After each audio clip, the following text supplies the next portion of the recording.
Hello everyone, welcome to engineers वाला। मैं हूं यशवंत राज पवार। हम पढ़ेंगे soil mechanics and foundation engineering को डिटेल के अंदर। Very good afternoon Satyaveer, Vishwam, Lakshpa, good afternoon, Radhe Radhe Pankaj, good afternoon Lav Kumar, Pankaj, Tanveer, good afternoon Debu, के राम राम जी, गुड आफ्टरनून गुरु जी, Baba Siddiqui, good afternoon, Radhe Radhe, very good afternoon. How are you sir? I am very fine. How are you all? कैसे हो आप लोग? गुड आफ्टरनून मलय मंडल, very good afternoon. आ जाओ जल्दी सब लोग। सुबह से आप लोग सब परेशान परेशान परेशान थे सर, इतनी सारी क्लासेस लग गई हैं, कैसे करेंगे कैसे करेंगे। मीटिंग गूगल मीट पर कीजिएगा, बिल्कुल बिल्कुल बिल्कुल। एक मीटिंग कल आपके शेड्यूल करेंगे संडे को बढ़िया तरीके से, ठीक है।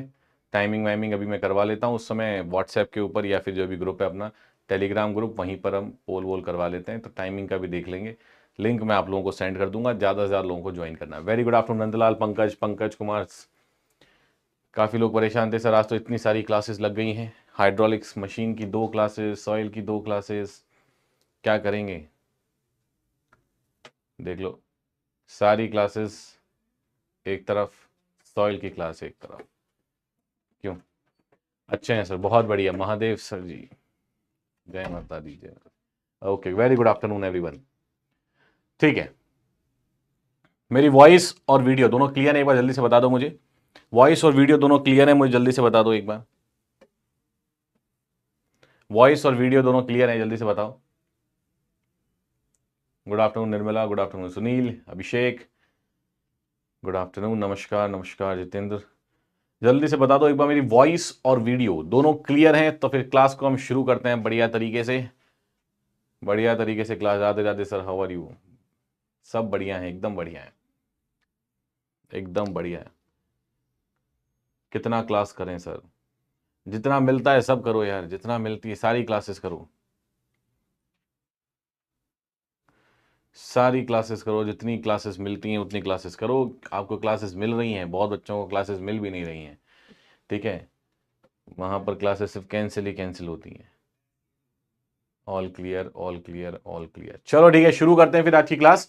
लास्ट क्लास के अंदर हमने कॉम्पैक्शन ऑफ सॉइल को पढ़ा था, ठीक है। लास्ट क्लास के अंदर हमने कॉम्पैक्शन ऑफ सॉइल को स्टार्ट किया था, उसी को हम कंटिन्यू करेंगे, ठीक है। उसी को हम कंटिन्यू करेंगे फर्दर, कॉम्पैक्शन ऑफ सॉइल को ही। कॉम्पैक्शन के फिनोमिना के बारे में मैंने आप लोगों को बताया था कि कॉम्पैक्शन का मतलब क्या है, क्या बेसिक मीनिंग है कॉम्पैक्शन का। पार्टिकल्स को आपको क्लोजर कॉन्टैक्ट में लाना है। क्लोजर कॉन्टैक्ट में इसलिए ला रहे हैं, पार्टिकल को पास पास इसलिए ला रहे हैं, आर्टिफिशियली ला रहे हैं बाय मैकेनिकल एप्लीकेशन। हम उसको पास पास लेके आ रहे हैं, जैसे रोलर्स लगाए, रैमर्स लगाते हो, हैम्पर्स लगाते हो, ठीक है, अलग अलग के हैमर्स वगैरह होते हैं। ये सब चीजें आप उस पर उसको लोड पुट करने के लिए यूज करते हो और पास में पार्टिकल्स को पास में लेके आते हैं।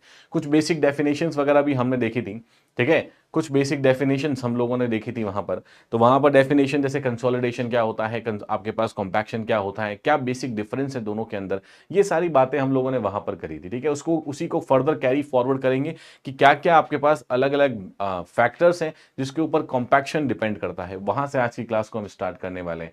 आज पूरे दिन सॉइल ही पढ़ रहे हैं सर, बहुत ही बढ़िया है। रेत ही रेत है जिंदगी में मेरे, पूरी दिन सॉइल पढ़ते रहो बढ़िया तरीके से, तो सॉइल आपके पास शानदार तरीके से खत्म भी हो जाएगी, मजा भी आ जाएगा आप लोगों को, ठीक है। और कुछ बचेगा भी नहीं, कुछ भी डाउट नहीं बचेगा, कुछ भी नहीं रहेगा। और सॉइल के जितने मार्क्स से क्वेश्चन आएगा, 8 से 9 मार्क्स से जितने भी क्वेश्चन आएंगे, पूरे पूरे नंबर आप लेके आ जाओगे। एसएससी जेई हो या कोई भी स्टेट एई जेई, कुछ भी उठा के लगा देना, सब में मार्क्स आ जाएंगे आप लोगों के। कुछ क्वेश्चंस मैंने आप लोगों को दिए थे, ठीक है, कुछ क्वेश्चंस आप लोगों को दिए थे, उन क्वेश्चंस के बारे में बातचीत कर लेते हैं। उससे पहले देखो, आज रास्ता बना लिया है तो कल मंजिल भी मिल जाएगी।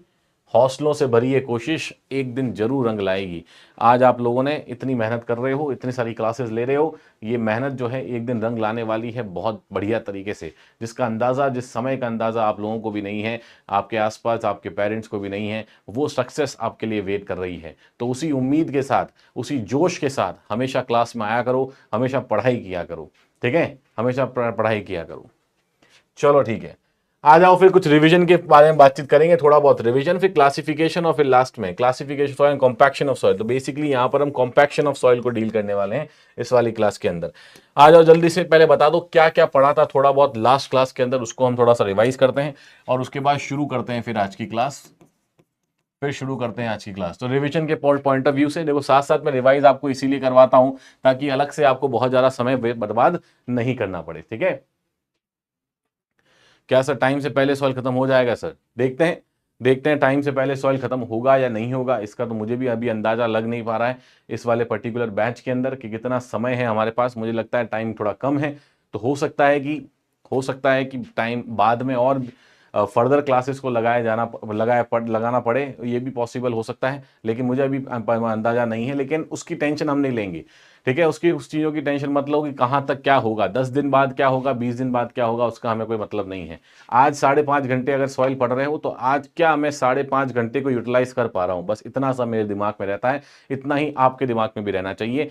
आज जो पढ़ रहे हो वो कॉन्सेप्ट जिंदगी में वापस ना पढ़ना पड़े, उस लेवल से, उस अटेंशन से पढ़ते रहो साथ साथ, ठीक है। फिर देखेंगे कब खत्म होगा। देखो यहां पर नेक्स्ट आपके पास है कॉम्पैक्शन, ठीक है। कॉम्पैक्शन के बारे में हमने बात करी थी कि कॉम्पैक्शन जो है वो बेसिकली सॉइल की डेंसनेस को इंक्रीज करता है। किसको इंक्रीज करता है सर? सॉइल की डेंसनेस को इंक्रीज करता है। और इसका डायरेक्ट रिलेशन है हमारे पास किससे? इसका डायरेक्ट रिलेशन है हमारे पास ड्राई यूनिट वेट से। वही हम जनरली कॉम्पैक्शन में कैलकुलेट कर रहे थे, ठीक है। इसमें बेसिकली हमने देखा था कुछ चीजें कि यहां पर ये कॉम्पैक्शन का मतलब होता है कि एक्सपेल्शन ऑफ एयर की वजह से आपके पास वॉल्यूम के अंदर कुछ डिक्रीमेंट देखने को मिल रहा है, ठीक है। वॉल्यूम के अंदर कुछ डिक्रीमेंट देखने को मिल रहा है कि वॉल्यूम आपके पास डिक्रीज होता है due to expulsion of air, ठीक है। ये यहां पर जनरली हम देखते हैं। और यहीं पर इस वॉल्यूम डिक्रीमेंट के बाद सिमिलरली हमने कंसोलिडेशन के बारे में भी बातचीत करी थी कि यहां पर पहले इसको देख सकते हो कि एक तरह का ये इंस्टेंटेनियस फिनोमिना है। ये भी हमने इसके अंदर बातचीत करी है कि compaction of soil is basically an instantaneous phenomena, ठीक है। उसके बाद कुछ जो डाउट्स वगैरह थे आपके पास कि कंसोलिडेशन और कॉम्पैक्शन के अंदर बेसिक क्या डिफरेंस है, उन बेसिक डिफरेंस की बातचीत भी हम लोगों ने कर दी थी कि इसमें कंसोलिडेशन बेसिकली आपके पास एक टाइम डिपेंडेंट फिनोमिना होता है और एक्सपेल्शन ऑफ वाटर की वजह से ये जनरली आपको देखने को मिलता है कंसोलिडेशन, ठीक है। इसके बाद हम लोगों ने कंसोलिडेशन और इसके बाद हमने कॉम्पैक्शन कर्व के बारे में बातचीत करी थी कि कॉम्पैक्शन कर्व किस तरह से बनता है और किन दो पैरामीटर्स को यूज करके कॉम्पैक्शन कर्व बनाया जाता है। तो गामा डी और वाटर कंटेंट को यूज करके आप कॉम्पैक्शन कर्व को बनाते हो, ठीक है, अलग अलग सॉइल्स के लिए। फॉर एग्जांपल हमने कोहेजन लेस सॉइल्स के लिए भी देखा था इसको कि कोहेजन लेस सॉइल्स के केसेस के अंदर किस तरीके से आपके पास कॉम्पैक्शन कर्व का वेरिएशन रहता है, ठीक है। तो ये हमने देखा था इस तरह का वेरिएशन है आपके पास कॉम्पैक्शन कर्व का। रफली वेरिएशन बना रहा हूं, फिर हम पहले पढ़ चुके हैं, ठीक है। यहां पर आपके पास गामा डी मैक्सिमम आता था। इसका मतलब है यहां पर जब डिग्री ऑफ सैचुरेशन 1 हो जाएगी और जब ड्राई होगा, कंडीशंस होंगी, तब आपके पास मैक्सिमम जो है वो कॉम्पैक्शन मतलब मैक्सिमम ड्राई यूनिट वेट आपको वहां पर देखने को मिलता है इन दो कंडीशंस के अंदर। इसकी पूरी बात हमने करी थी। ये लगभग मिनिमम आता है आपके पास 4 to 5% मॉइस्चर कंटेंट के ऊपर, क्योंकि इसी मॉइस्चर कंटेंट पर हमें पता है कि बल्किंग ऑफ सैंड देखने को मिलता है। तो ये आप पॉइंटर्स बना सकते हो साथ साथ। और बल्किंग ऑफ सैंड की जगह पर ही हमने यहां देखा था कि यहां पर बनता है आपके पास हनी कॉम्ड स्ट्रक्चर, जिसकी वजह से वॉइड साइजेस भी इंक्रीज हो जाती हैं और गामा डी ओवरऑल आपका डिक्रीज हो रहा है। तो ये छोटी छोटी बातें भी हमने यहां पर कर ली थी।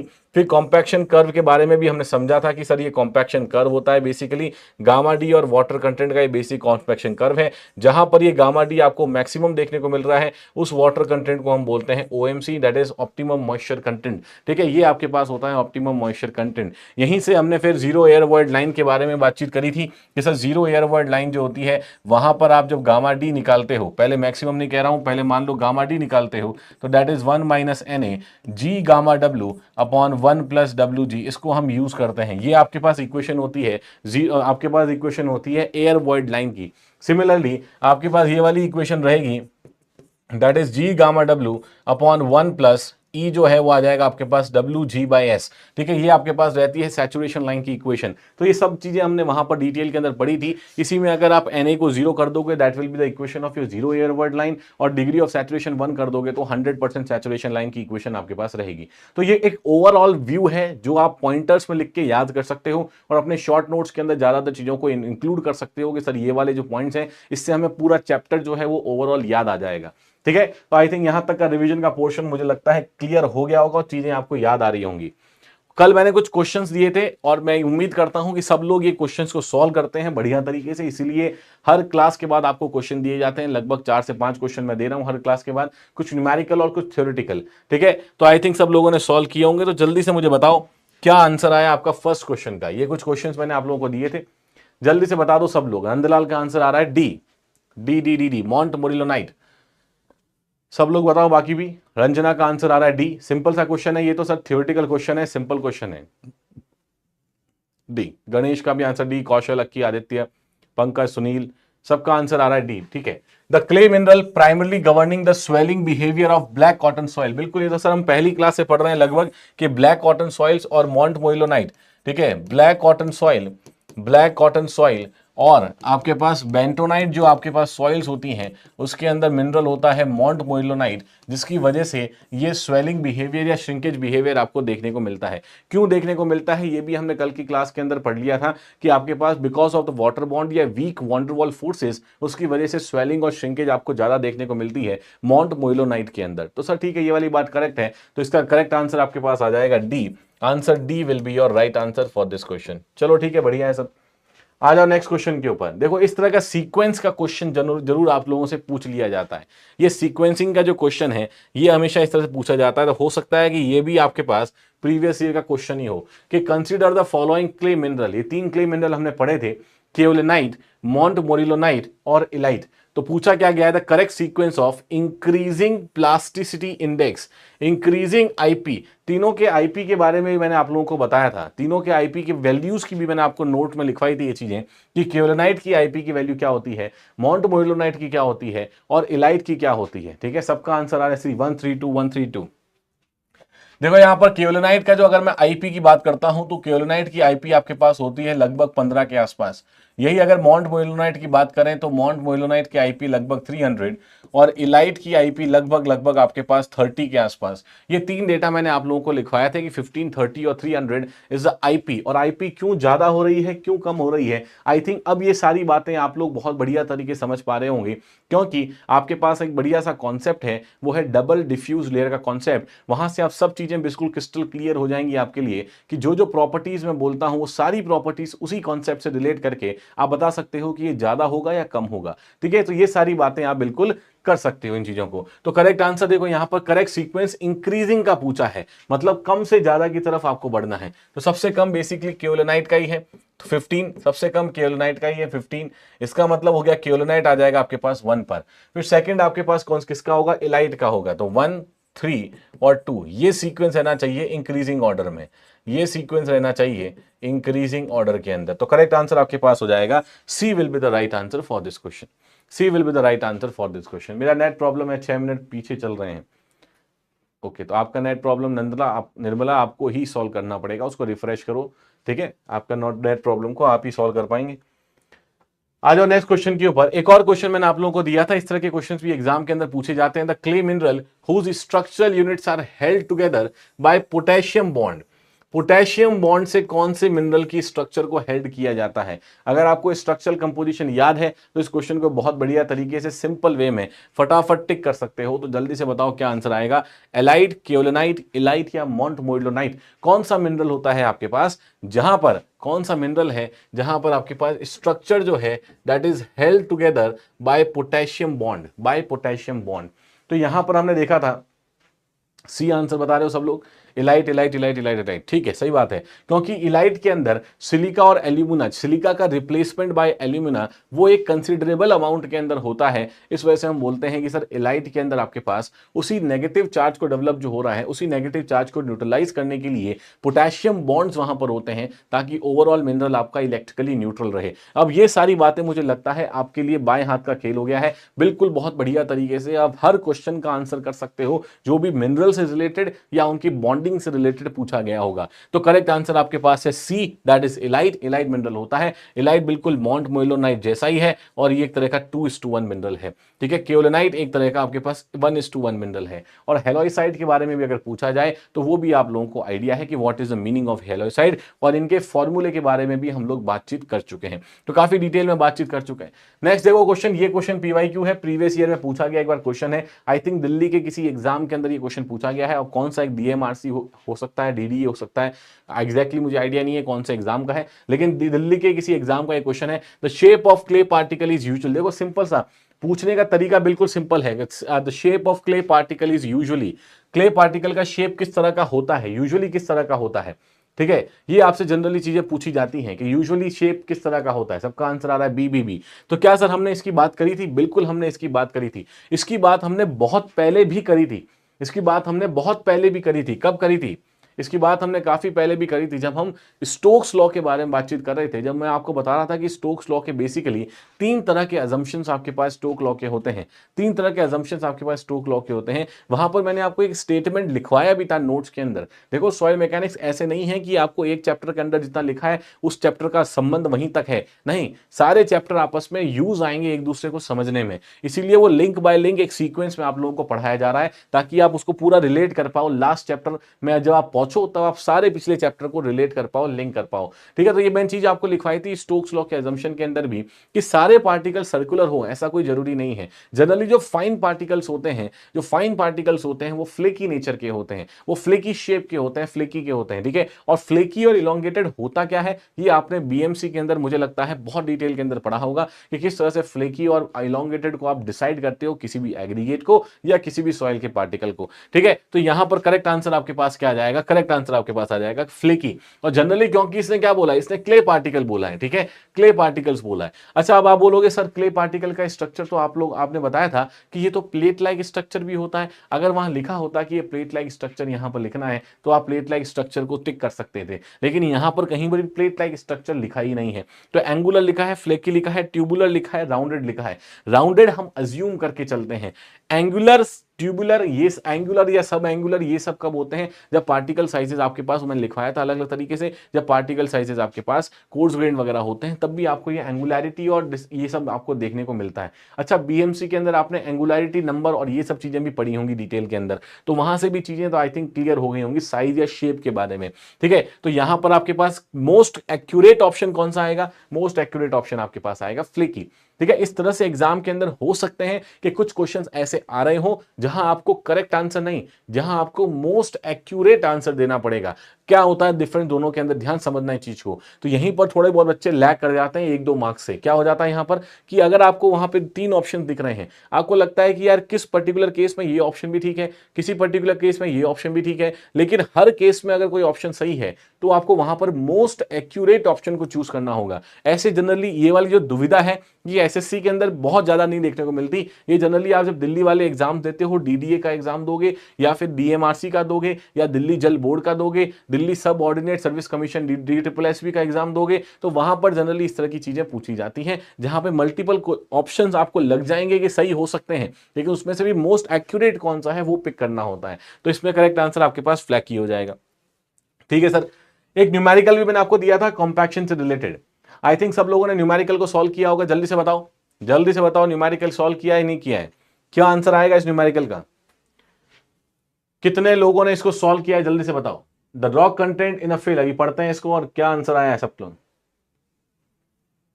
किया है क्या क्वेश्चन, ये किया है कि नहीं किया है। सब में रिजल्ट आया टाउन प्लानिंग का, उसमें 200 में से 90 मार्क्स आए, 200 में से 90 मार्क्स आए टाउन प्लानिंग। बॉटल लेना है, बॉटल बॉटल। लव कुमार का आंसर आ रहा है 1.508। नंदलाल कह रहे हैं बताओ लव। अरे क्यों आप नहीं बता सकते, आपने सॉल्व नहीं किया नंदलाल क्वेश्चन को।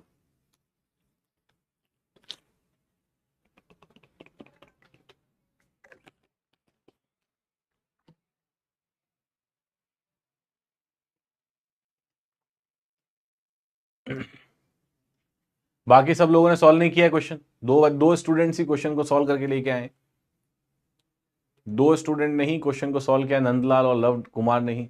मनोज भट्ट कह रहे हैं 1.51, 1.51 मतलब ए ऑप्शन कह रहे हो। ज्यादातर बच्चे ये ऑप्शन ही कह, ज्यादातर मतलब क्या, 3 बच्चे ही कह रहे हैं ये ऑप्शन। मतलब आप लोग दिए हुए क्वेश्चंस को सीरियसली नहीं कर रहे हो। बाकी लोग कहाँ हैं, गणेश, रंजना नहीं हुआ सर, अच्छा, खुशबू कुमारी, और भी मुझे 2-3 नाम याद है, सोनू कुमार किया है सर, बिल्कुल 1-2-3 बच्चों ने किया है, मनोज ने किया है, नंदलाल ने किया है, लव कुमार ने किया है, बाकी स्टूडेंट्स ने नहीं किया है, बाकी स्टूडेंट्स ने नहीं किया है क्वेश्चंस को। चलो ठीक है, अच्छी बात है। मैंने आपको समझा दिया है काफी बार कि चीज क्वेश्चंस को आपको सॉल्व करके लेके आना है। ठीक है, क्वेश्चन सॉल्व नहीं करोगे, खुद अप्लाई नहीं करोगे, फिर बाद में अगर बोलोगे सर न्यूमेरिकल नहीं हो रहे हैं, ठीक है, फिर बोलोगे लास्ट में कि सर न्यूमेरिकल नहीं हो रहे हैं, तो फिर उसका मेरे पास कोई इलाज नहीं है। अगर यहीं पर आप पहले अटेम्प्ट करोगे क्वेश्चंस को और फिर क्लास के अंदर आओगे तो आपका माइंड बहुत बढ़िया तरीके से चलेगा, ठीक है। आप क्वेश्चंस को आपको मल्टीपल चीजें आपको देखने को मिलेंगी। फिर बाद में ये मत कहना सर न्यूमेरिकल नहीं हो रहे हैं, सर ये नहीं हो रहा है, मैं करवा रहा हूं उस समय आप करके नहीं आ रहे हो, तो ये आपकी इसलिए प्रॉब्लम है थोड़ी सी, ठीक है। चलो ठीक है, आ जाओ क्वेश्चन को सॉल्व करते हैं। बढ़िया क्वेश्चन था, थोड़ा देखते हैं इस क्वेश्चन को क्या है। A rock content in a fill is 80% by dry weight, ठीक है। The rock content in a fill is 80% by dry weight, 80% by dry weight है आपके पास the rock content in the fill. अच्छा, तो मतलब ये पहले बात तो देखो वर्ड को पकड़ना है आपको। एक तो फिल है यहां पर दिया हुआ, फिल के अंदर रॉक कंटेंट, मतलब बेसिकली ये हो सकता है कि यहां पर जो फिल है उस फिल के अंदर मल्टीपल चीजों का कॉम्बिनेशन से वो फिल बना हो। क्वेश्चन यही कहना चाहता है क्या, क्वेश्चन से ही समझना है देखो आपको चीजों को।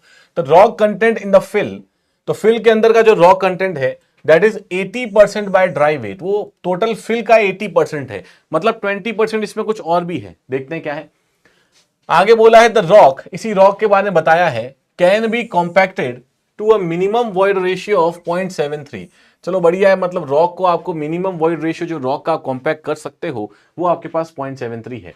नेक्स्ट देखो, the maximum dry unit weight to which the soil fraction. अच्छा, तो यहां पर देखो बोल ही दिया द सॉइल फ्रैक्शन, इसका मतलब ये हो गया कि सर यहां से हम एक चीज कह सकते हैं, क्या कह सकते हैं कि ये जो फिल है आपके पास, इस फिल के अंदर दो चीजें हैं, एक आपके पास है रॉक और दूसरा है आपके पास सॉइल फ्रैक्शन, ठीक है। एक आपके पास रॉक है और दूसरा है सॉइल फ्रैक्शन। यही तो क्वेश्चन बोल रहा है कि फिल के अंदर क्या क्या है, फिल के अंदर रॉक है और सॉइल फ्रैक्शन है। बिल्कुल सर सही बात है। अब इसने ये बोला है, पहले रॉक के बारे में बात कर लेते हैं। रॉक के बारे में इसने बोला है rock can be compacted to a minimum void ratio. तो अगर मैं यहां पर रॉक की बात करता हूं तो रॉक का minimum void ratio E minimum of rock, यही होगा ई मिनिमम ऑफ रॉक, ये आपके पास हो जाएगा 0.73, ये आपको गिवन है। और maximum dry unit weight to which the soil fraction can be compacted. Sir और क्या दिया है, और दूसरा हमें सॉइल फ्रैक्शन के बारे में कुछ वैल्यूज दी हैं। तो यहां पर मैं बात करता हूं सॉइल फ्रैक्शन की, जो क्वेश्चन से ही उसका मतलब समझना है। अगर क्वेश्चन समझ में आ गया तो सॉल्यूशन तो फिर कुछ बचेगा ही नहीं, सॉल्यूशन बहुत इजीली कर लोगे। तो maximum dry unit weight to which the soil fraction can be compacted, तो यहां पर इसका मतलब हो गया कि गामा डी मैक्स जो है आपके पास किसका, सॉइल फ्रैक्शन का, ये आपको प्रोवाइडेड है। कितना प्रोवाइडेड है सर, ये आपको गिवन है क्वेश्चन के अंदर ही 1.63 ग्राम पर सीसी, ठीक है सर बढ़िया है। What is the maximum dry density to which the fill can be compacted? हमें क्या निकालना है, हमें इसी फिल की मैक्सिमम ड्राई डेंसिटी निकालनी है। इसका मतलब हो गया हमें निकालना है सर कि गामा डी मैक्सिमम किसका होगा, फिल का, गामा डी मैक्सिमम फिल का, ये हमें कैलकुलेट करना है, कर लेंगे चलो। Given specific gravity of rock, rock का एक और डेटा गिवन है कि रॉक की आपको स्पेसिफिक ग्रेविटी गिवन है 2.56। तो देखो यहां पर आप इसको यहीं पर लिख दो कि specific gravity of rock is given as 2.56, ये इतना वैल्यू आपको गिवन है। और भी कुछ गिवन है क्या, और ये गिवन है देखो आपको रॉक कंटेंट जो है 80% ऑफ ड्राई वेट है। चलो इसको भी यूज करेंगे बाद में। तो ये बेसिक चीजें हमें यहाँ पे गिवन है, कि मिनिमम। तो आ जाओ सबसे पहले रॉक की बात करते हैं। अगर आपके पास रॉक है, रॉक की हम बात कर रहे हैं और रॉक पे मिनिमम आपको गिवन है कि मिनिमम जो वॉइड रेशियो इतना है, इसका मिनिमम वॉइड रेशियो, इसका मतलब है कि गामा डी मैक्सिमम निकाल सकते हैं क्या हम इसका, gamma D maximum of rock क्या मैं कैलकुलेट कर सकता हूं, कैसे कर सकते हैं सर, ये कर सकते हैं कि G gamma W upon 1 plus E, और हमें ये पता है कि अगर मिनिमम वॉइड रेशियो रहता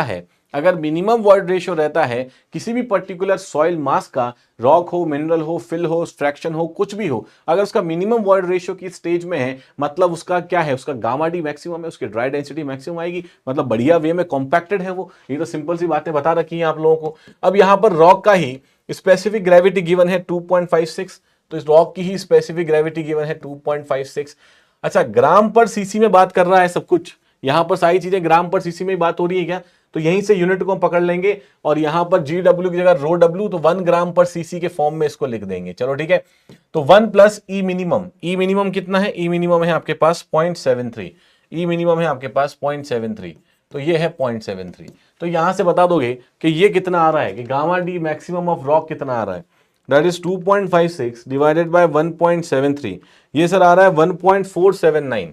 सो दिस इज 1.479 ग्राम पर सीसी। तो ये है गामा डी ऑफ रॉक, ये रॉक का गामा डी है। यहां तक की तो बातें क्लियर है, स्टेप बाय स्टेप कैसे समझ पा रहे हैं चीजों को, यहां तक की बातें क्लियर है। 1.479 ग्राम पर सीसी बिल्कुल सही है, नंदलाल और लव कुमार दोनों बिल्कुल करेक्ट है। अब यहां पर फर्दर अगर मैं बात करता हूं सर सॉइल फ्रैक्शन की, तो देखो सॉइल फ्रैक्शन में आपको गामा डी सॉइल का गिवन है, गामा डी सॉइल का गिवन है, ठीक है, सॉइल का गामा डी गिवन है, चलो कोई बात नहीं। यहां पर एक और डेटा आपको गिवन है कि अगर मैं मान लेता हूं कि let the mass of fill, इस पूरे फिल के मास को मैं अज्यूम कर लेता हूं, मान लो 1 ग्राम, 1 ग्राम मैंने इस पूरे फिल के मास को अज्यूम कर लिया। ठीक है सर, कर सकते हो। ऐसा क्यों कर रहे हैं सर, क्योंकि क्वेश्चन में गिवन है कि 80% ऑफ द फिल जो है वो आपके पास है रॉक, वो आपके पास है रॉक।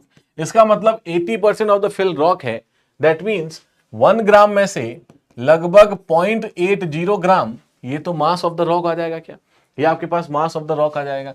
सिमिलरली मैं यहां पर इसका मतलब लिख सकता हूं कि मास ऑफ सॉइल फ्रैक्शन, जो सॉइल फ्रैक्शन हमने आप लोगों को दिया है या क्वेश्चन में बताया गया है, इसका मास कितना हो जाएगा, इस 1 ग्राम में से 0.80 हटा दोगे तो बचा हुआ आपके पास सॉइल फ्रैक्शन का मास ही है, मतलब 0.20 आपके पास मास हो गया। ठीक है सर, यहां तक की बातें तो क्लियर है। अच्छा, सॉइल फ्रैक्शन का आपको डेंसिटी गिवन है 1.63 डेंसिटी गिवन है, और यहां से आपको मास भी गिवन है।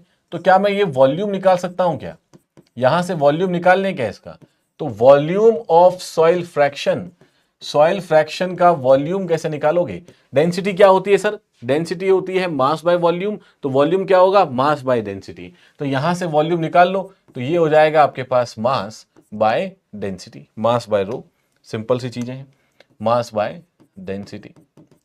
अच्छा, मास कितना है इसका, मास है सर 0.2 ग्राम, यही तो सॉइल फ्रैक्शन का मास है। और डेंसिटी आपको गिवन है, डेंसिटी आपको गिवन है, कितनी डेंसिटी है, 1.63 है।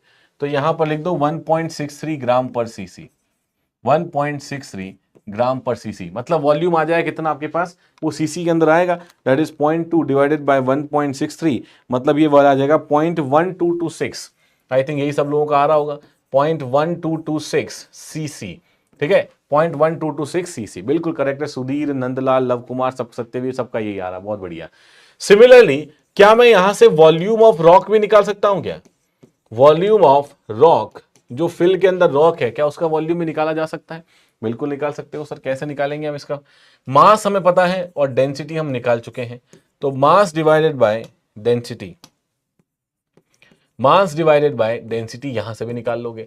सर मास कितना है रॉक का, रॉक का मास सर हमें पता है कि 0.80 ग्राम हमने लिया है, और डेंसिटी अभी हमने कैलकुलेट करी है 1.479 ग्राम पर सीसी, ग्राम पर सीसी। तो यहां से बता दो जल्दी से कि 0.80 डिवाइड बाय 1.479, इसका मतलब हो जाएगा सर 0.5409। यही आ रहा होगा सब लोगों का, बताओ यही आ रहा है क्या, 0.5409 सीसी, ये वॉल्यूम आ रहा है। हमें क्या निकालना था, हमें निकालना था सर डेंसिटी पूरे फिल की डेंसिटी निकालने के लिए फिल का मास पता होना चाहिए और फिल का बेसिकली वॉल्यूम पता होना चाहिए। तो यहां से हमारे पास जब फिल में सॉइल फ्रैक्शन और रॉक है, तो यहां से मैं वॉल्यूम ऑफ द फिल्म भी निकाल सकता हूं। तो वॉल्यूम ऑफ फिल जो होगा, ये बेसिकली क्या होगा, ये बेसिकली होगा volume of rock plus volume of soil fraction. बिल्कुल सर, दोनों से मिलके बना है तो सीधी सी बात है, दोनों का एडिशन हो जाएगा। तो कितना आ गया टोटल, ये आ जाएगा 0.1226 प्लस 0.5409। इसका मतलब क्या हो जाएगा ये, इसका मतलब 0.122226, मतलब ये आ जाएगा 0.663। ठीक है, इतना ही आ रहा होगा, 0.6635 सीसी। इसका मतलब ये आ जाएगा 0.6635 सीसी। ये वॉल्यूम आ गया है। तो यहां से मैं निकाल सकता हूं डेंसिटी। यहां से मैं क्या कर सकता हूं सर, यहां से मैं निकाल सकता हूं डेंसिटी। किसकी डेंसिटी निकालनी है, डेंसिटी निकालनी है हमें फिल की। तो इसका मतलब हो जाएगा कि this is basically mass of the fill divided by volume of fill. Mass of fill divided by volume of fill. Mass कितना है, 1 ग्राम हमने अज्यूम किया है, तो 1 ग्राम मास हो गया, डिवाइडेड बाय 0.6635 ग्राम, नहीं 0.365 सीसी। इसका मतलब यहां से आ जाएगा, ये वैल्यू आ जाएगी, that is 1 divided by this answer. तो 1.507 आपका आंसर आ रहा है। तो 1.5071 ग्राम पर सीसी, ये वैल्यू आ जाएगी आपके पास फिल की। This is the value of the fill that you will be obtaining. Clear है, क्लियर है। तो क्या ऑप्शन मैच कर रहा है, 1.507 या 1.508? मतलब करेक्ट आंसर आ रहा है आपके पास, A is the right answer. A is the right answer. समझ में आया सबको, जल्दी से बताओ एक बार। क्लियर है क्वेश्चन, क्वेश्चन क्लियर है, सिंपल है, सिंपल है। एक बार बस लैंग्वेज को समझ जाते, लैंग्वेज को समझ जाते तो अब इस तरह के क्वेश्चंस को बहुत आराम से कर सकते हो। ठीक है, एक बार लैंग्वेज को समझ जाते तो बिल्कुल कुछ भी नहीं करना था हमें, बस सिंपल सिंपल चीजें यूज करनी थी। और सारी चीजें आपको बता रखी हैं क्लास के अंदर ही वैसे ही। ठीक है, सारी चीजें बता रखी। क्लियर है यहां तक, बताओ जल्दी से। क्लियर है यहां तक, जल्दी से बताओ। Yes, okay.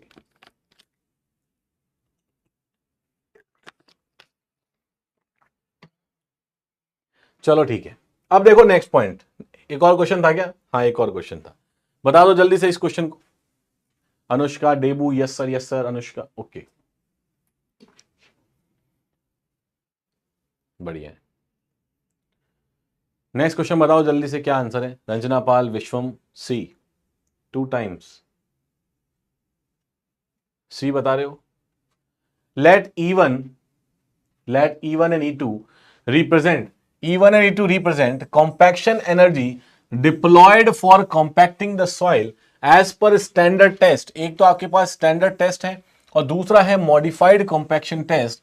Then the ratio of E2 और E1 क्या है। ठीक है, यहां पर देखना पड़ेगा आपको कि E1 जो है वो रिप्रेजेंट कर रहा है किसको, स्टैंडर्ड कॉम्पैक्शन टेस्ट को। तो E1 जो आपके पास है वो बेसिकली स्टैंडर्ड प्रॉक्टर टेस्ट जो हमारे पास होता है उसी को ये रिप्रेजेंट कर रहा है। और सिमिलरली एनर्जी E2 जो है वो रिप्रेजेंट कर रही है मॉडिफाइड कॉम्पैक्शन टेस्ट या मॉडिफाइड प्रॉक्टर टेस्ट को। ठीक है, तो ये तो मैंने कल आपको बहुत बढ़िया तरीके से हमने डिटेल में डिराइव किया था कि इन दोनों का जो रेशियो होता है E2/E1 दैट इज बेसिकली 4.5। ठीक है, ये आपके पास कितना रहता है सर, ये हमारे पास रहता है 4.5। और यही क्वेश्चन बार बार एग्जाम के अंदर भी पूछा गया है। तो आई थिंक आप लोग कर लोगे इसका आंसर। करेक्ट आंसर आपके पास हो जाएगा A will be the right answer. Simple सी बात थी, यहाँ पे 4.5 कल किस तरह से डिराइव करोगे, वो जो फॉर्मूला मैंने आप लोगों को बताया था, आई थिंक ये फॉर्मूला भी आप लोगों को याद है कि n multiply by N W multiply by H divided by the volume. ये वाला जो फॉर्मूला है ये भी मैंने आप लोगों को कल बता दिया था, इसको डायरेक्टली आप याद भी कर सकते हो। ठीक है, तो यहां तक आई थिंक क्लियर है चीजें। एक और क्वेश्चन था क्या, एक और क्वेश्चन था न्यूमेरिकल,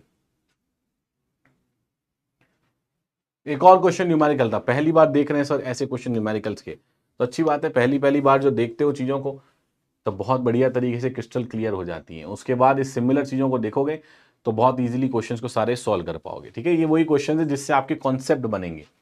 नंदलाल का आंसर आ रहा है 1.885, 1. रंजना का भी आंसर आया, सबका आंसर सी सी सी सी सी। खुशबू का आंसर सी है, अनुष्का का सी है, बहुत ही बढ़िया। बाकी सब लोग भी कमेंट करो, कर्तव्य का आंसर आ रहा है, लव कुमार का सी है, मनोज, देबू, विश्व। काफी बच्चों के नाम मुझे याद हो गए हैं, देखो अब नाम थोड़े याद हो रहे हैं, अगर यहां पर नाम आपने करेक्ट लिखे हैं तो। पंकज कुमार का भी आंसर सी है, विश्वम लक्ष्पा का आंसर सी है, ओके।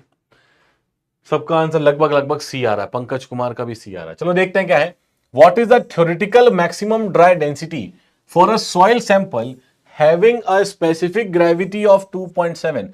कोई जो सॉइल सैंपल है उसकी स्पेसिफिक ग्रेविटी 2.7 आपको गिवन है और ऑप्टिमम मॉइस्चर कंटेंट मतलब OMC आपको प्रोवाइडेड है कितना, 16%, ये आपको गिवन है।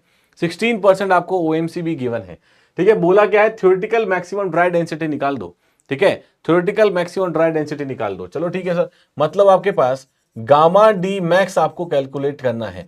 देखो थ्योरेटिकल मैक्सिमम का मतलब क्या होता है?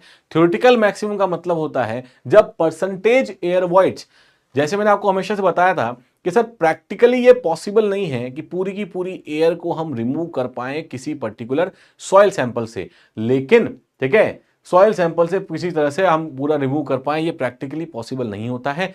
लेकिन अगर थ्योरेटिकली सोचा जाए तब आपके पास 0 अगर मान लेंगे तो वो आपके पास हो जाएगा थ्योरेटिकल मैक्सिमम।